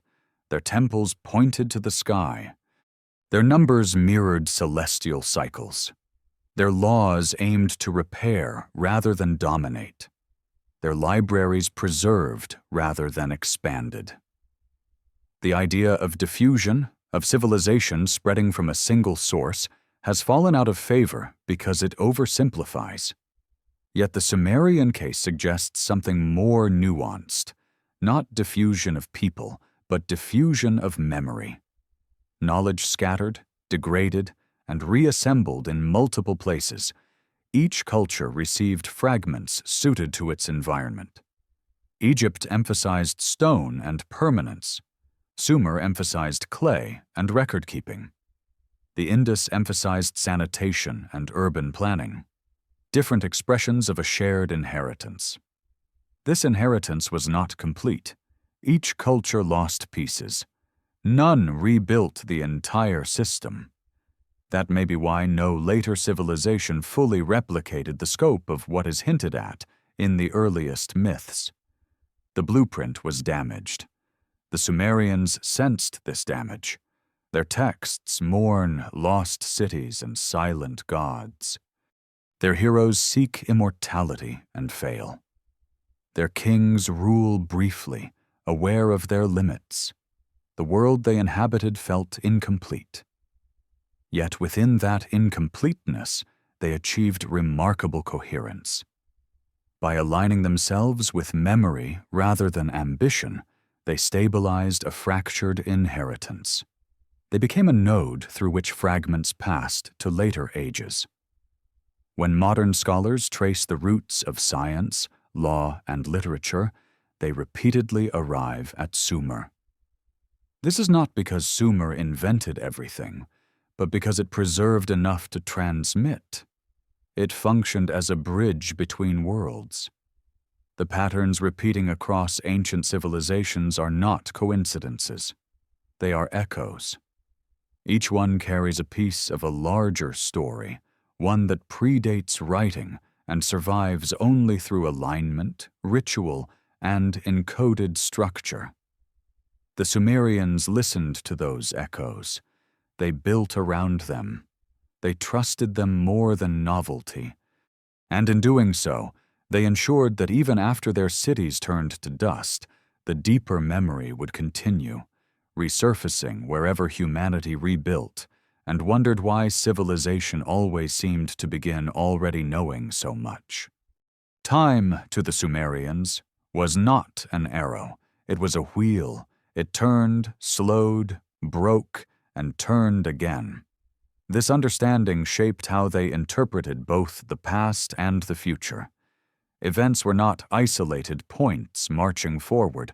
They were recurrences, echoes of earlier patterns repeating under new conditions. History was not a story of ascent, but of remembrance interrupted by collapse. This cyclical sense of time appears everywhere in their thought. Kingship descends from heaven, withdraws, and descends again. Cities rise, fall, and are rebuilt on the same sacred ground. Gods appear, depart, and leave behind laws to govern absence. Even creation itself is not final. It is adjusted, corrected, and threatened with reversal. The Sumerian calendar reflects this worldview. It is not simply a tool for counting days. It is a mechanism for synchronization, aligning human activity with celestial rhythms. Months follow the moon. Years are adjusted to reconcile lunar and solar cycles. Festivals recur not to commemorate past events, but to reactivate cosmic balance. Ritual is maintenance, not memory. Their mathematics reinforces the same logic. The base 60 system allows infinite division and recombination. Circles close upon themselves, angles return to origin. There is no privileged starting point, only position within a cycle. This numerical philosophy makes sense in a culture that sees time as repeating rather than progressing. The long reigns of pre-flood kings fit comfortably within this model. They represent not historical duration as we understand it, but scale. Before the flood, time itself moved differently. After the flood, it contracted. This is not exaggeration. It is categorization. The world operated under different conditions, and time followed suit. Even death is framed cyclically. The underworld is not a final destination. It is a place of stasis, shadow, and return. The goddess Inanna descends and rises. Vegetation dies and re-emerges. Seasons enact the same story annually. Life is never simply lost. It is transformed and delayed. This cyclical logic tempers ambition. If everything returns, then permanence is illusion. What matters is alignment. Kings rule briefly because no one holds power forever. Laws are codified because memory cannot be trusted alone. Knowledge is written down because cycles erase voices. The Sumerians lived with the certainty that collapse was inevitable. Their myths do not ask whether destruction will come, but when. The flood is not unique. It is exemplary. It demonstrates what happens when balance fails. This expectation shapes their ethics. Excess is dangerous. Noise invites correction. Moderation preserves continuity. Even divine beings are subject to these rules. The gods argue, make mistakes, and adjust. They are not outside the system. They are participants in it. The idea of fate in Sumer is not fatalism. It is structure. Fate is written because patterns repeat. To read omens is to recognize recurrence, not to predict novelty. The future mirrors the past under different names. This worldview also explains the absence of utopian thinking. There is no vision of a perfect future. There is only the hope of avoiding the worst repetition. Civilization aims to endure the cycle, not escape it. The Sumerian hero, therefore, is not a conqueror. He is a survivor. Gilgamesh fails not because he is weak, but because immortality belongs to another turn of the wheel. His task is not to transcend humanity, but to accept limitation and return with wisdom. The cyclical model also reframes technological sophistication. Knowledge appears advanced early because it has appeared before. What seems miraculous is simply recovered. Over time, details erode, systems simplify, then catastrophe resets conditions, and fragments are assembled again. This explains why later civilizations often feel less complex at their beginnings than earlier ones. The cycle compresses. Memory thins. What survives is what was easiest to preserve or most urgently needed. Sumer sits at a point in this cycle where memory briefly resurfaces with unusual clarity. Writing, astronomy, law, and myth converge. For a moment, the fragments align. Then decline resumes. The Sumerians did not resist this decline with denial. They acknowledged it. Their laments accept loss. Their records anticipate forgetting. Their temples reach upward not in defiance, but in alignment with forces beyond control. Even their concept of progress is cyclical. Skills are perfected, lost, and relearned. Languages flourish, fossilize, and vanish. Cities become ruins that later generations rebuild upon. Each cycle leaves residue. Modern thought often treats cycles as primitive thinking, replaced by linear models of progress. Yet Sumerian civilization complicates this assumption. Their cyclical model did not prevent advancement. It contextualized it. By understanding that collapse was inevitable, they planned for survival beyond it. Clay tablets buried beneath ruins speak across millennia because someone assumed they would be needed again. This assumption may be their greatest legacy. The belief that knowledge should outlast circumstance, that memory should be externalized, that cycles should be anticipated, not denied. In this light, Sumer does not represent the first step of civilization, but one turn of a much older wheel. Its achievements are impressive not because they are unprecedented, but because they are coherent responses to remembered loss. The cycle continues beyond Sumer. Babylon, Assyria, Persia, Greece, and Rome each inherit fragments. Each believes itself advanced. Each eventually collapses. The pattern repeats with variations. What makes Sumer distinct is its awareness of this pattern at the very moment of emergence. It does not celebrate novelty. It records recurrence. It warns quietly, without prophecy, that no order is permanent. Time turns. Knowledge survives unevenly. Memory fades and returns. The Sumerians built their world within this understanding, leaving behind not just ruins, but a philosophy encoded in clay. That philosophy whispers across the centuries. Civilization does not move forward once. It returns again and again, carrying fragments of what was lost, hoping that this time enough will remain when the wheel turns once more.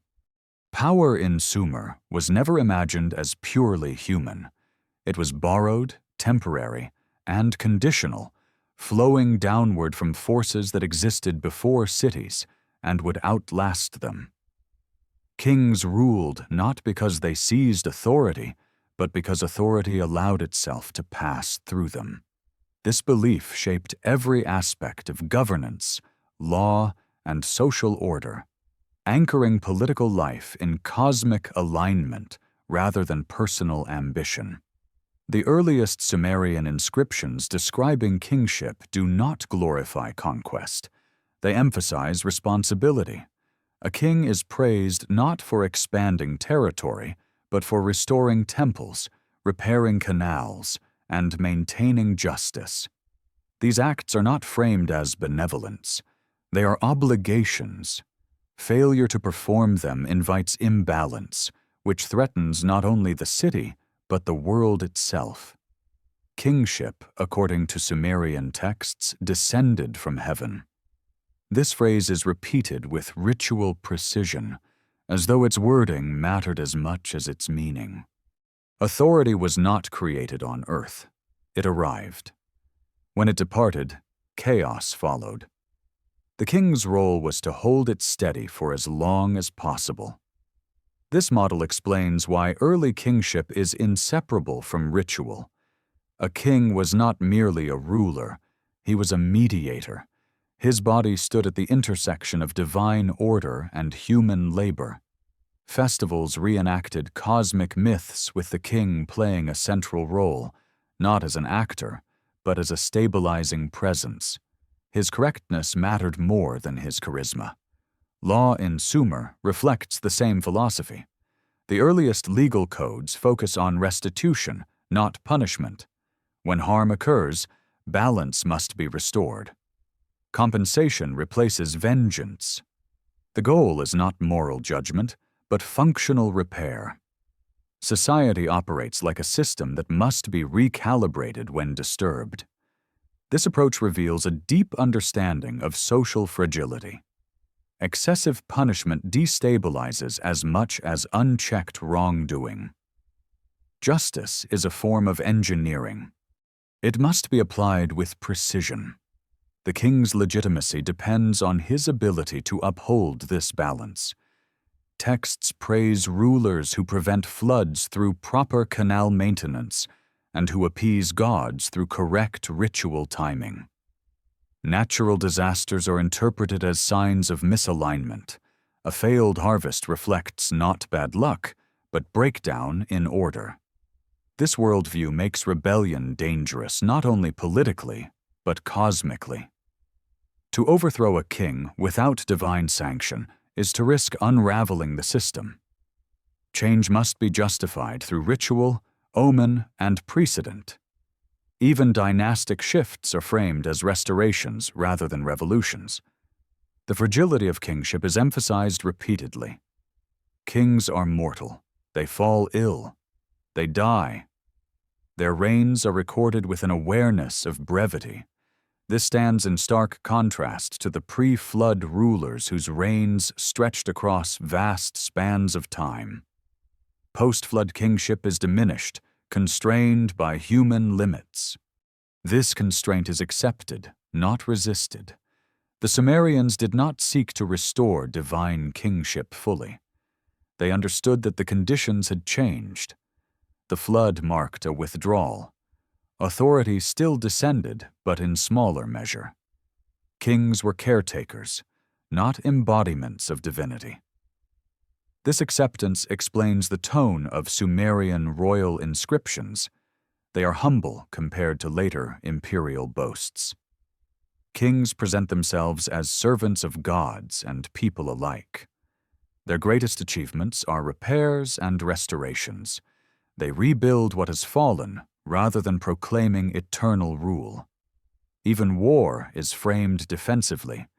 Campaigns are justified as necessary to restore order or protect sacred boundaries. Aggression for its own sake is rare in the earliest records. Expansion invites imbalance, which invites correction. This philosophy extended to social hierarchy. While Sumer was stratified, roles were defined by function rather than inherent worth. Priests, scribes, craftsmen, farmers, and laborers each served a purpose in maintaining order. Disruption occurred when roles were abused or neglected. Slavery existed, but it was regulated. Debt slavery could be temporary. Laws provided mechanisms for release. These measures were not humanitarian in the modern sense. They were stabilizing. Excessive exploitation weakened the system. Women held notable legal and economic rights compared to later periods. They could own property, conduct business, and serve as priestesses. This inclusion reflects practical recognition of their role in maintaining continuity, particularly in ritual and lineage. The king stood atop this structure, but not outside it. He was bound by omens, rituals, and law. If disasters persisted, he could be blamed, deposed, or replaced. Authority flowed through him, but did not belong to him. This model of power stands in contrast to later absolutist ideologies. It recognizes limitation as intrinsic. The king is powerful only insofar as he aligns with forces beyond himself. When alignment fails, legitimacy dissolves. Such a system fosters caution. Leaders act conservatively, prioritizing stability over ambition. Innovation is slow. Change is incremental.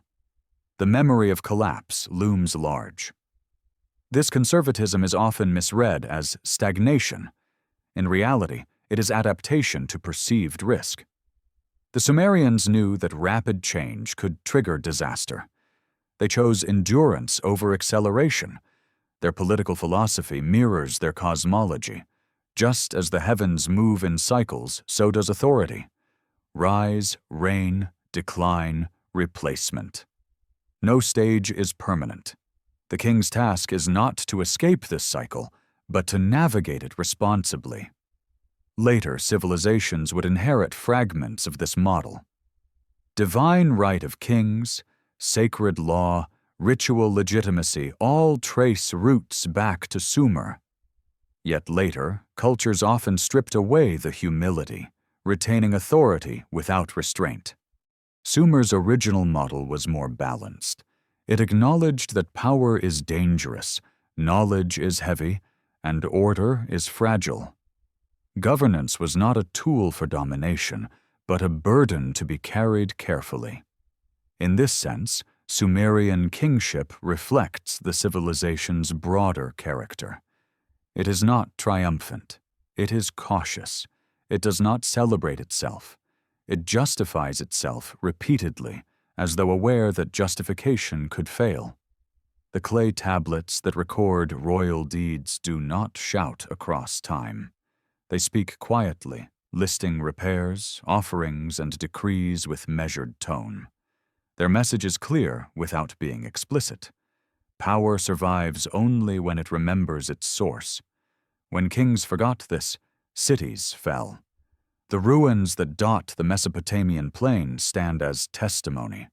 Authority that loses alignment invites correction, just as excess noise invites the flood.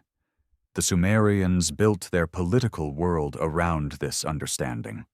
Their legacy is not empire, but insight.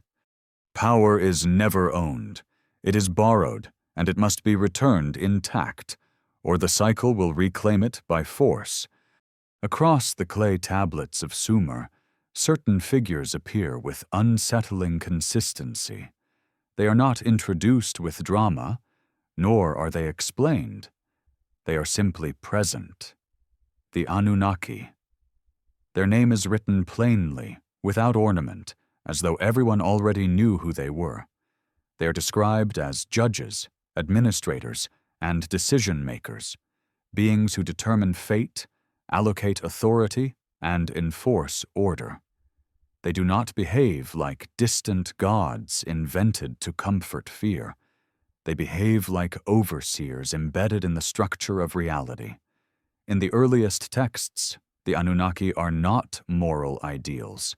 They argue, they disagree, they deliberate. Their councils resemble bureaucratic assemblies more than divine choirs. Decisions are debated, consequences are weighed, outcomes are enforced. This tone is strikingly procedural. Power here is organized, not mystical. They are said to dwell in the heavens, yet they move between realms. Some reside in the sky, others in the deep beneath the earth. Their domains mirror the vertical cosmology of Sumer itself: sky above, earth in the middle, waters below. The Anunnaki occupy all levels, maintaining cohesion between them. They are not creators in the ultimate sense. They are managers of what already exists.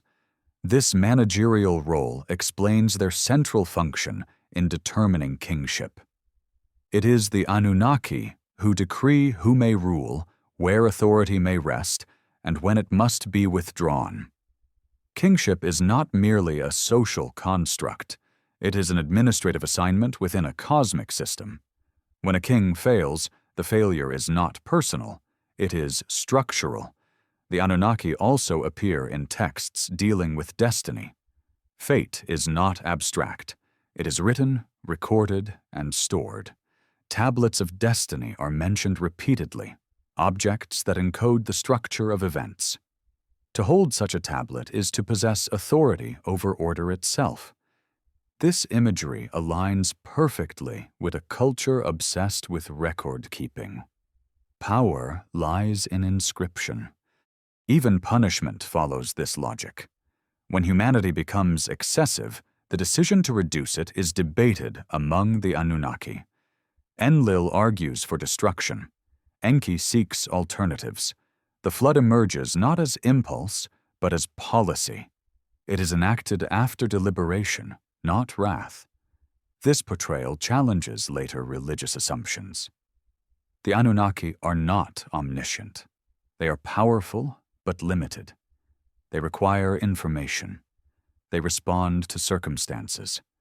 They are part of the system they govern. Their depiction in art reinforces this ambiguity.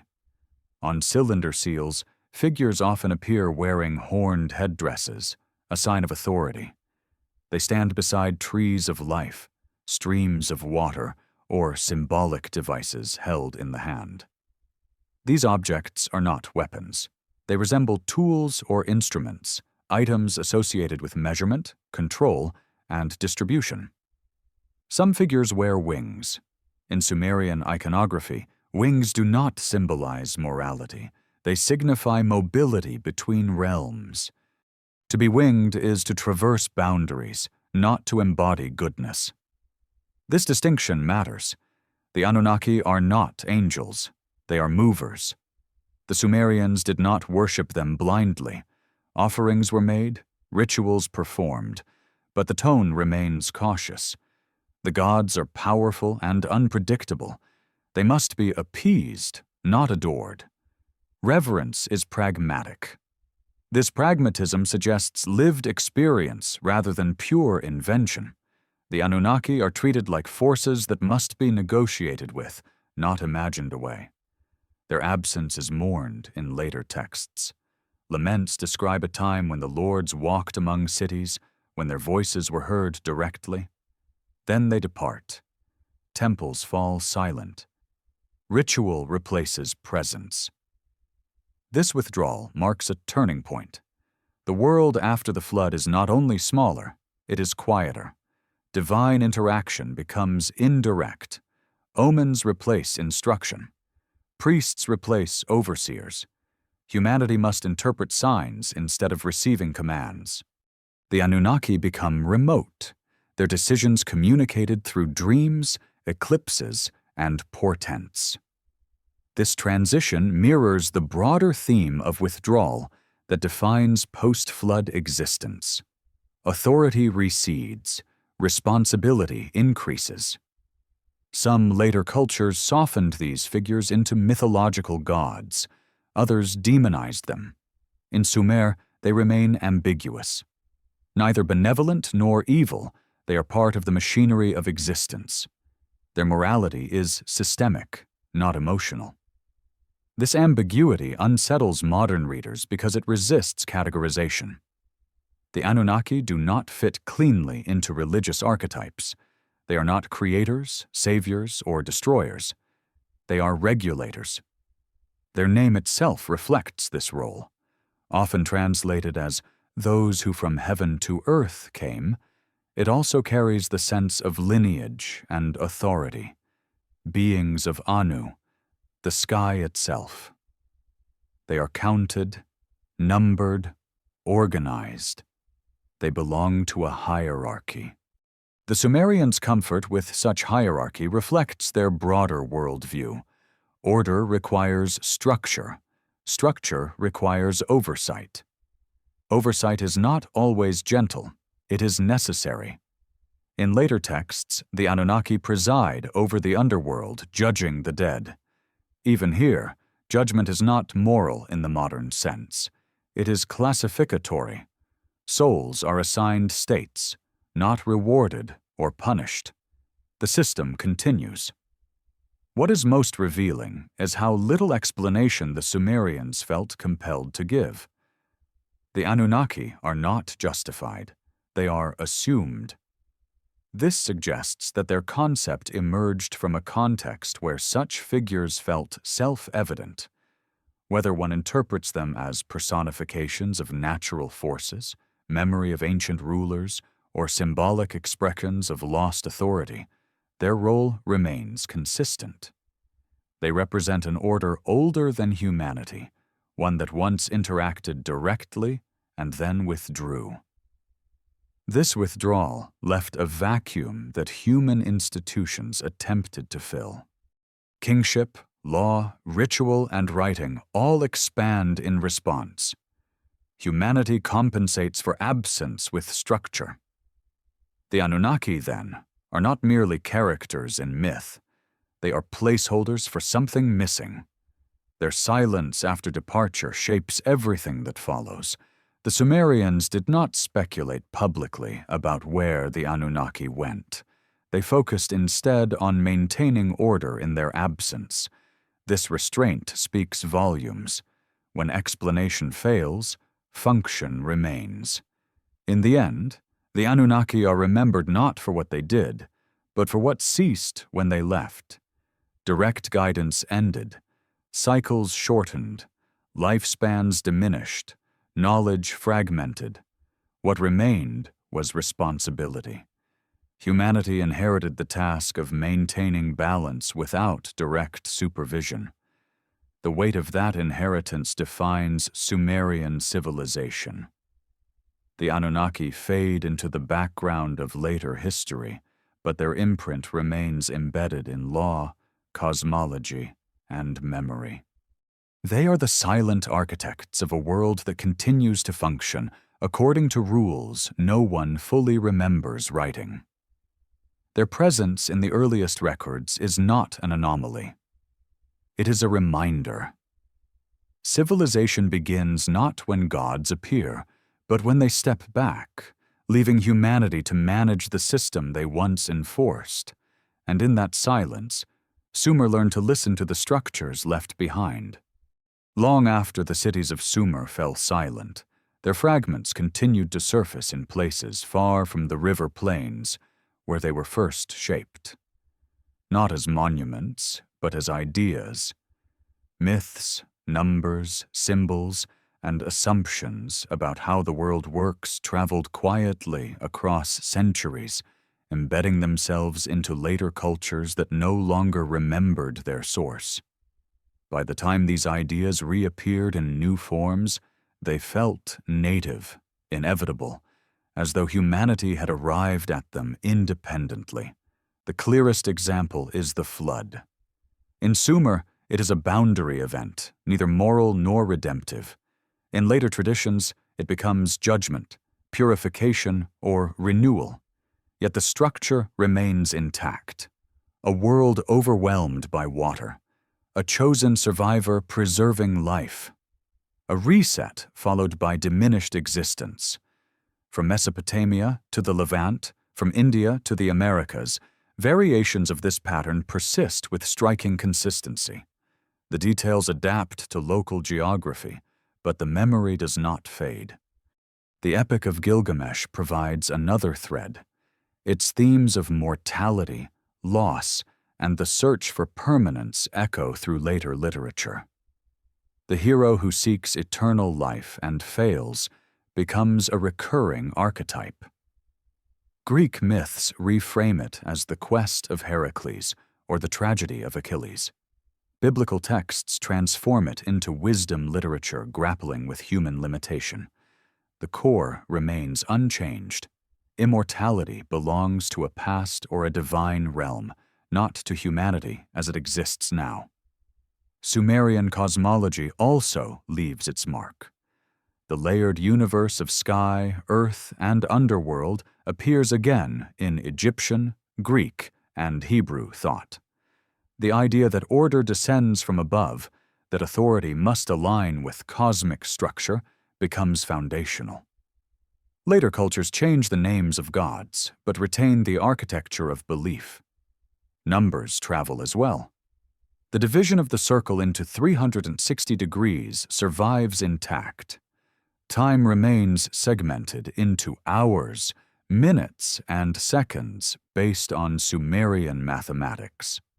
Even when cultures abandon base 60 counting for daily use, they retain it for time and space, preserving an ancient system long after its origin is forgotten. Writing itself follows a similar path. Alphabetic scripts eventually replace cuneiform, but the concept of recording law, contract, and memory in permanent form remains unchanged. The idea that legitimacy is tied to written record, that authority must be documented, is a Sumerian inheritance. Later empires adopt it instinctively. The notion of divine law also traces back to Sumer. Early legal codes emphasize balance, restitution, and responsibility. These principles reappear in later traditions, framed as commandments, covenants, or natural law. The language changes, but the function remains the same.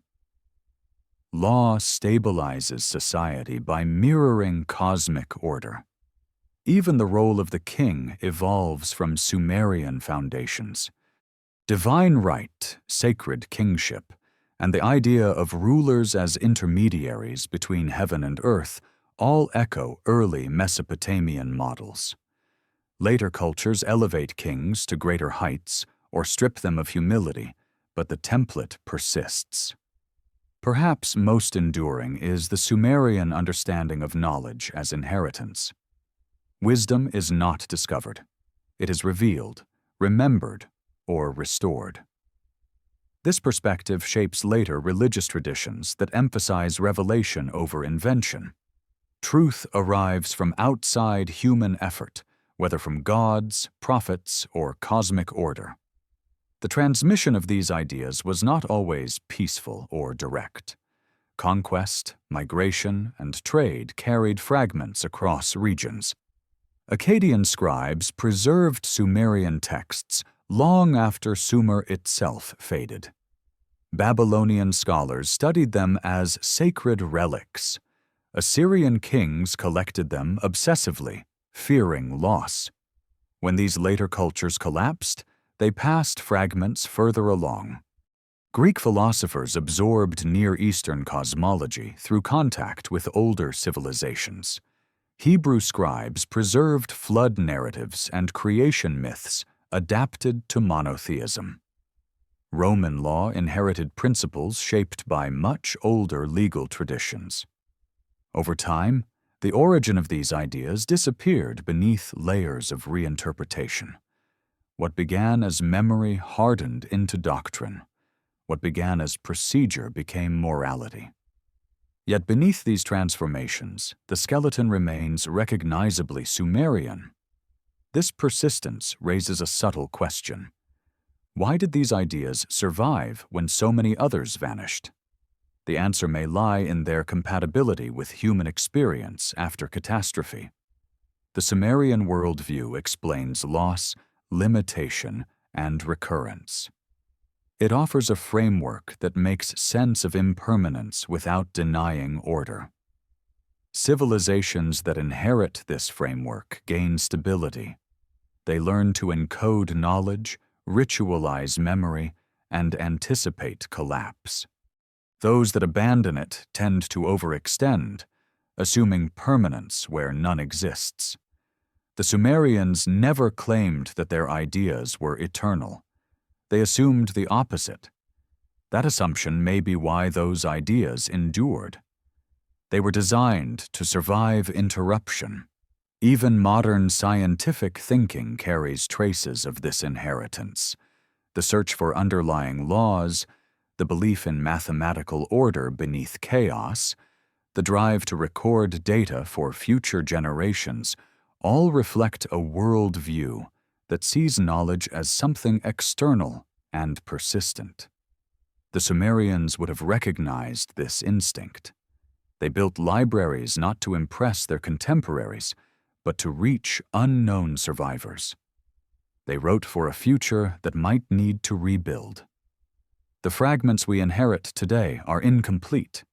We no longer share the full context that gave them coherence. Yet they continue to function, shaping how we count time, govern societies, and imagine origins. In this sense, Sumer did not vanish. It dissolved. Its substance diffused into the foundations of later thought, invisible but structural.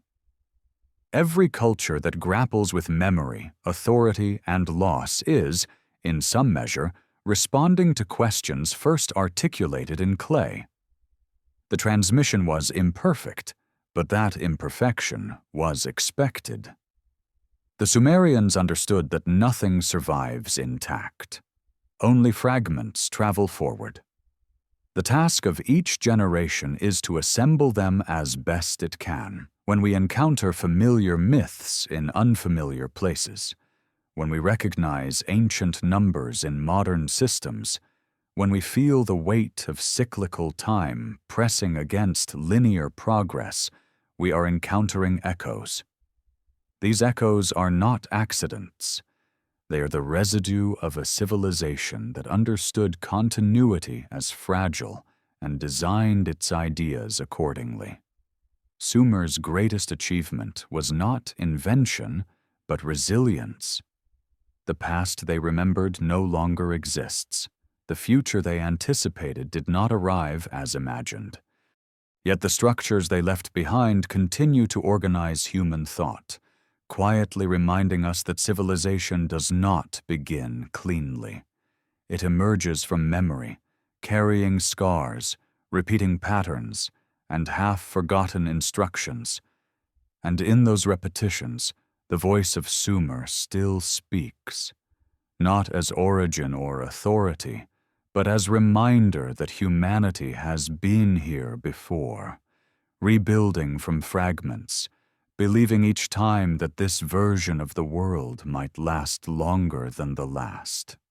When modern archaeology first began to uncover the cities of Sumer, the shock was not only in their age, but in their familiarity. Beneath layers of sand and silence lay institutions that felt uncomfortably modern. Bureaucracy, contracts, libraries, courts, schools. These were not crude experiments. They were functioning systems. The deeper scholars dug, the harder it became to maintain the idea that civilization had stumbled forward blindly. The 19th century excavations did not reveal a gentle dawn. They revealed an abrupt illumination. Writing appeared fully operational. Mathematics was already abstract. Astronomy was systematic. Law was codified. This sudden coherence forced historians to compress centuries of assumed development into an invisible prehistory. The gap was acknowledged, then quietly ignored. Yet the gap refuses to close. Every new tablet recovered adds weight to the same unease. Sumer does not look like a beginning. It looks like a reassembly. The question shifts from how these people invented so much so quickly to what they were rebuilding from. Modern science tends to resist such questions because they threaten linear narratives.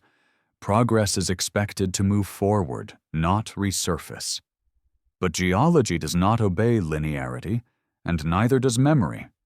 Layers collapse, resettle, and preserve unexpected things. Archaeology is not a story of ascent.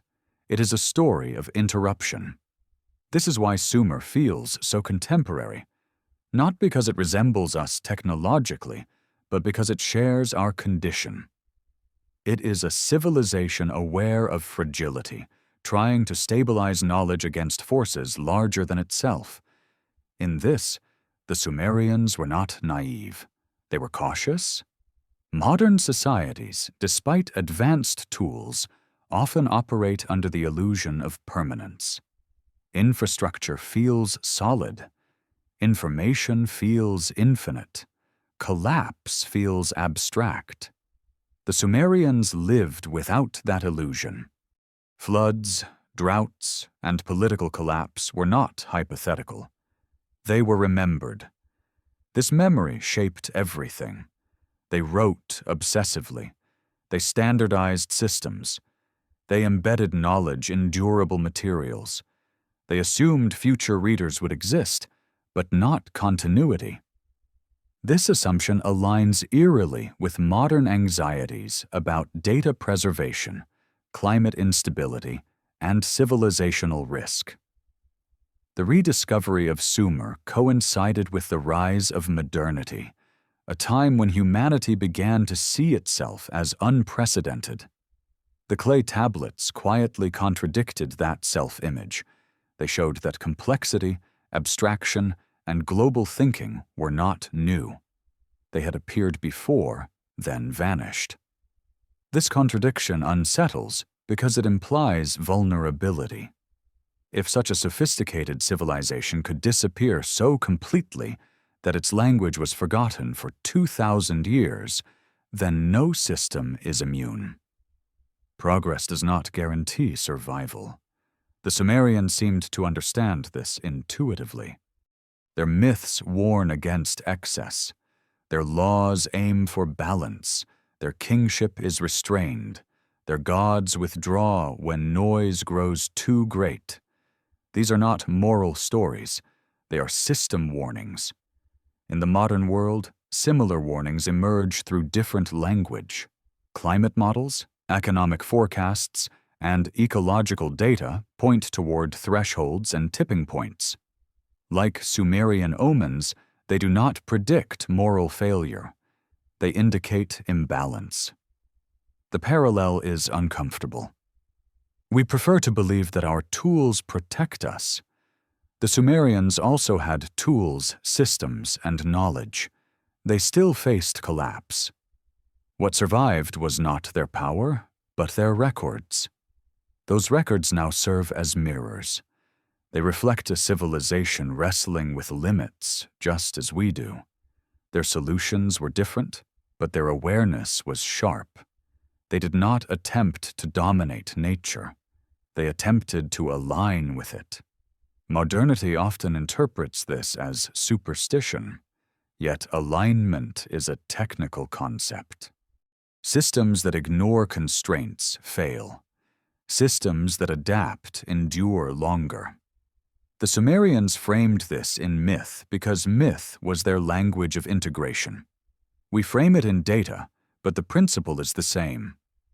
Another uncomfortable resonance lies in the speed of Sumer's disappearance. It did not end with a single catastrophe. It eroded through conquest, environmental stress, and cultural absorption. The language faded. The cities were abandoned. Memory thinned. Collapse was gradual, then complete. This pattern challenges the dramatic apocalypse narratives that dominate popular imagination. Civilizations often end quietly. Libraries burn unnoticed. Knowledge fragments disperse. What remains looks inevitable in hindsight. The Sumerians anticipated this quiet ending. They prepared for it. Their tablets were not written for their own glory. They were written for survival beyond memory. They assumed readers who would not know them. In that sense, the act of reading Sumerian texts today fulfills their intention. The scribes who pressed wedges into clay did so believing that someone, somewhere, might need this information again. They were right. Yet what we receive is incomplete. Context is missing. Meanings are debated. Gaps remain.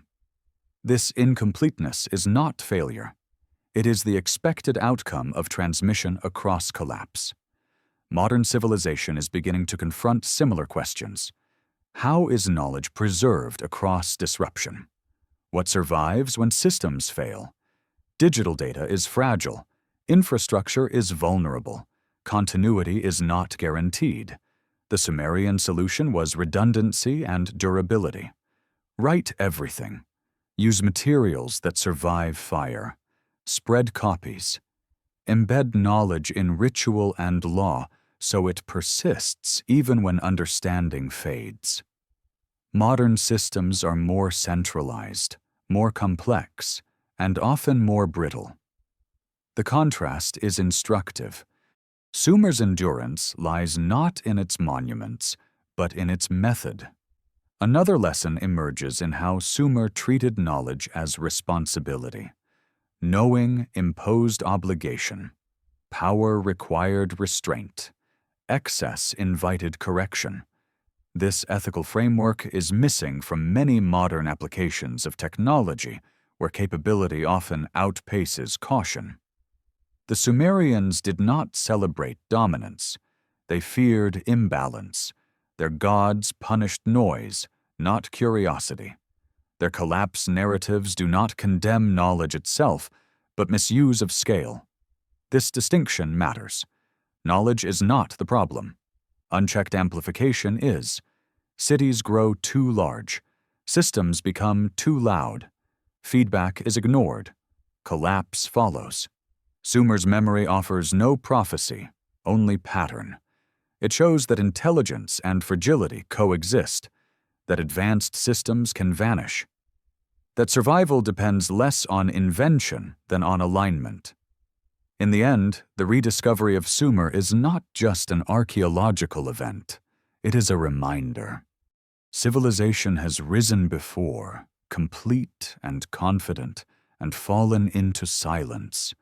Its fragments endured because someone planned for loss. The question is not whether our civilization will last. Sumer answers that already.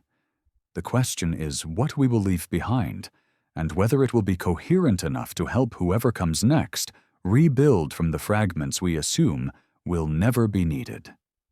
The Sumerians assumed they would be.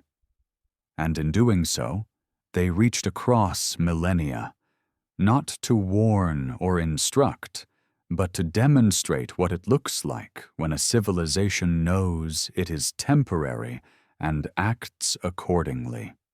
When the last Sumerian cities finally emptied, there was no ceremony to mark the end, no proclamation, no final tablet declaring closure. Life simply moved elsewhere. Languages shifted. Powers changed hands. The land that once carried canals and temples returned to marsh and dust. Yet the end of Sumer was not an erasure. It was a thinning, a quiet dispersal of memory into places that no longer recognized its source. What remained behind were fragments without guardians, clay tablets buried by collapse, ruined foundations aligned to stars no one consulted anymore. Names preserved in later myths, stripped of their original context. To later civilizations, Sumer became a shadow ancestry, present but unnamed. Its ideas lived on while its identity dissolved. This dissolution reveals something essential about how civilizations truly end. They rarely disappear through singular catastrophe. More often, they fade through absorption. Their innovations become common practice. Their assumptions become invisible. Their language becomes obsolete, then sacred, then forgotten. What once felt urgent becomes background. The Sumerians themselves seemed to anticipate this fate. They did not attempt to freeze their culture in place. They did not claim eternal dominance. Instead, they focused on transmission. Their greatest effort was not empire building, but encoding. They assumed that future societies would inherit fragments, not wholeness. This assumption shapes how their legacy should be understood. Sumer is not important because it was first, but because it was conscious of being temporary. It built systems that acknowledged interruption. It wrote as though collapse were not hypothetical, but inevitable. Later civilizations often believed themselves to be final. Rome imagined eternity. Medieval empires claimed divine permanence. Modern societies speak of irreversible progress. Sumer made no such claim. Its worldview left room for disappearance. That humility is rare.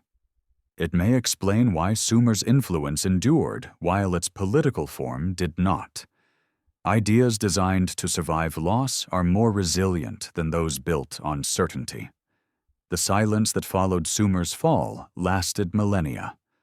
During that time, its language could not be read. Its gods became names without stories. Its mathematics survived anonymously in clocks and geometry.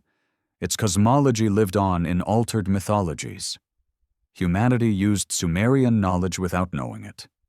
When modern scholars finally deciphered cuneiform, the effect was disorienting. The past did not appear primitive. It appeared familiar and alien at once, familiar in structure, alien in perspective. The Sumerians did not think like modern people, but they confronted the same constraints. They understood that knowledge is not cumulative by default. It requires care. They understood that power destabilizes without restraint. They understood that nature enforces limits regardless of belief. These insights do not age. The loss of Sumer also illustrates the danger of assuming that complexity guarantees survival. Sophisticated systems collapse as easily as simple ones when conditions change. What matters is adaptability, not advancement. Sumer adapted by decentralizing memory. By embedding knowledge in ritual, law, architecture, and myth, they ensured that fragments would persist even when full understanding vanished. This redundancy was not wasteful, it was strategic. Modern civilization often moves in the opposite direction. Knowledge becomes centralized, abstracted, and dependent on fragile infrastructure. When those systems fail, recovery becomes difficult. Sumer's example suggests another approach. Distribute memory widely, embed it culturally, expect loss. The end of Sumer also reframes the idea of legacy. Legacy is not control over the future. It is usefulness to it. Sumer did not shape later civilizations intentionally. It provided tools that others could repurpose. In that sense, Sumer succeeded beyond measure. Its numbers structure time. Its legal principles underpin justice. Its myths shape imagination. Its warnings about excess resonate still. Its voice persists not because it demanded remembrance, but because it anticipated forgetting. The anonymity of this survival is significant. Sumerian influence does not arrive with attribution. It arrives embedded. This makes it harder to dismiss. Ideas without names feel universal. Perhaps this is the most durable form of survival.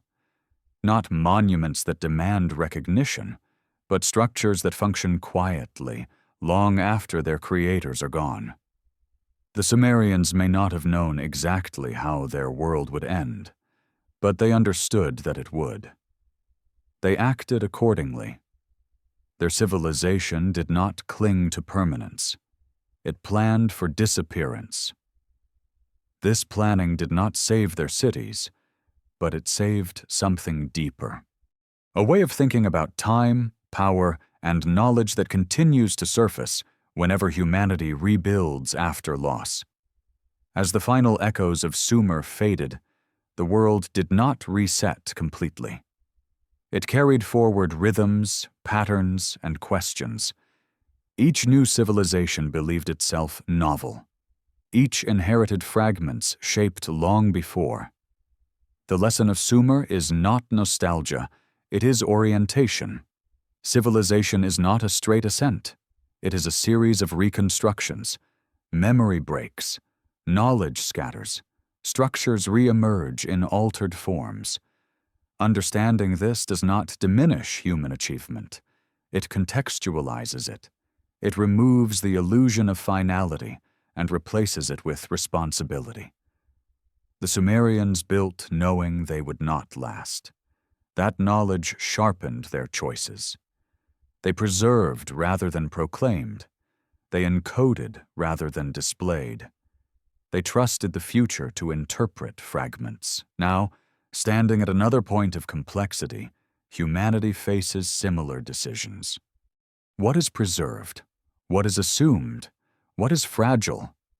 Sumer offers no answers, only precedent. It shows that civilizations can vanish almost entirely, yet still shape the world that follows. It shows that humility can outlast power. In the end, Sumer does not ask to be remembered as the first. It asks to be recognized as careful. Its legacy is not a beginning, but a method. Build knowing collapse is possible. Write knowing silence will come. Preserve knowing meaning may change. That method remains relevant because the cycle continues. Civilizations rise, forget, and fall. Fragments endure. And somewhere in the quiet after, someone rebuilds, believing they are beginning anew, unaware that they are standing on instructions written long ago, pressed into clay by hands that understood impermanence better than most. In the end, Sumer does not leave behind a conclusion. It leaves a resonance, like a tone that continues to vibrate long after the instrument has gone silent. There is no final message carved into clay, no instruction for how the story should be understood. What survives instead is a pattern, repeated so often across their texts, cities, and myths that it becomes impossible to ignore. Civilization is fragile, knowledge is borrowed, memory is everything. The Sumerians never wrote as if they were standing at the start of time. They wrote as if they were standing after something immense had already passed. Their confidence was not youthful, it was tempered, shaped by loss that felt inherited rather than experienced directly. Even their greatest achievements carry a sense of restraint, as though every success was shadowed by the awareness that it could be undone. This awareness permeates their view of humanity itself. Humans are created not to conquer the world, but to maintain it. They are given intelligence, not as a gift without cost, but as a burden that demands discipline. When intelligence becomes noise, when activity becomes excess, correction follows. The universe does not negotiate with imbalance. it responds. That response is not emotional, it is structural. Floods come, cities fall, authority withdraws, life resumes in reduced form. The cycle does not end. It recalibrates. This is the quiet core of the Sumerian worldview. There is no apocalypse in the modern sense. There is no final judgment. There is only repetition, adjustment, and endurance. The world is not destroyed forever. It is reshaped. Seen from this perspective, the question of whether Sumer was the first civilization becomes almost irrelevant. What matters is that it behaved like one that was not. It behaved like a culture that knew it was continuing something older, something damaged, something only partially recoverable. Their myths do not glorify origins. They mourn separation. Gods withdraw, lifespans shorten, knowledge fragments. Humanity is left with tools but not instructions, fragments but not the whole. Civilization becomes the art of working with what remains. This framing alters how progress appears.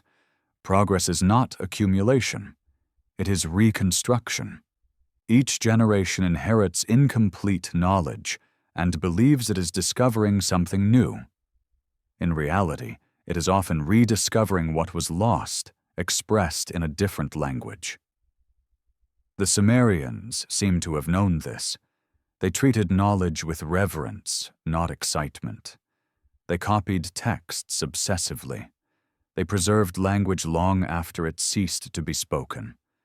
They aligned buildings to stars that would outlast their cities.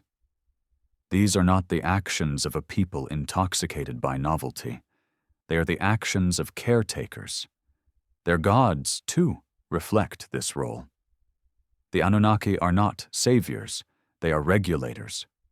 When they withdraw, the system does not collapse instantly. It degrades. Humanity is forced to assume responsibility for balance without direct oversight. Civilization, then, is not a gift.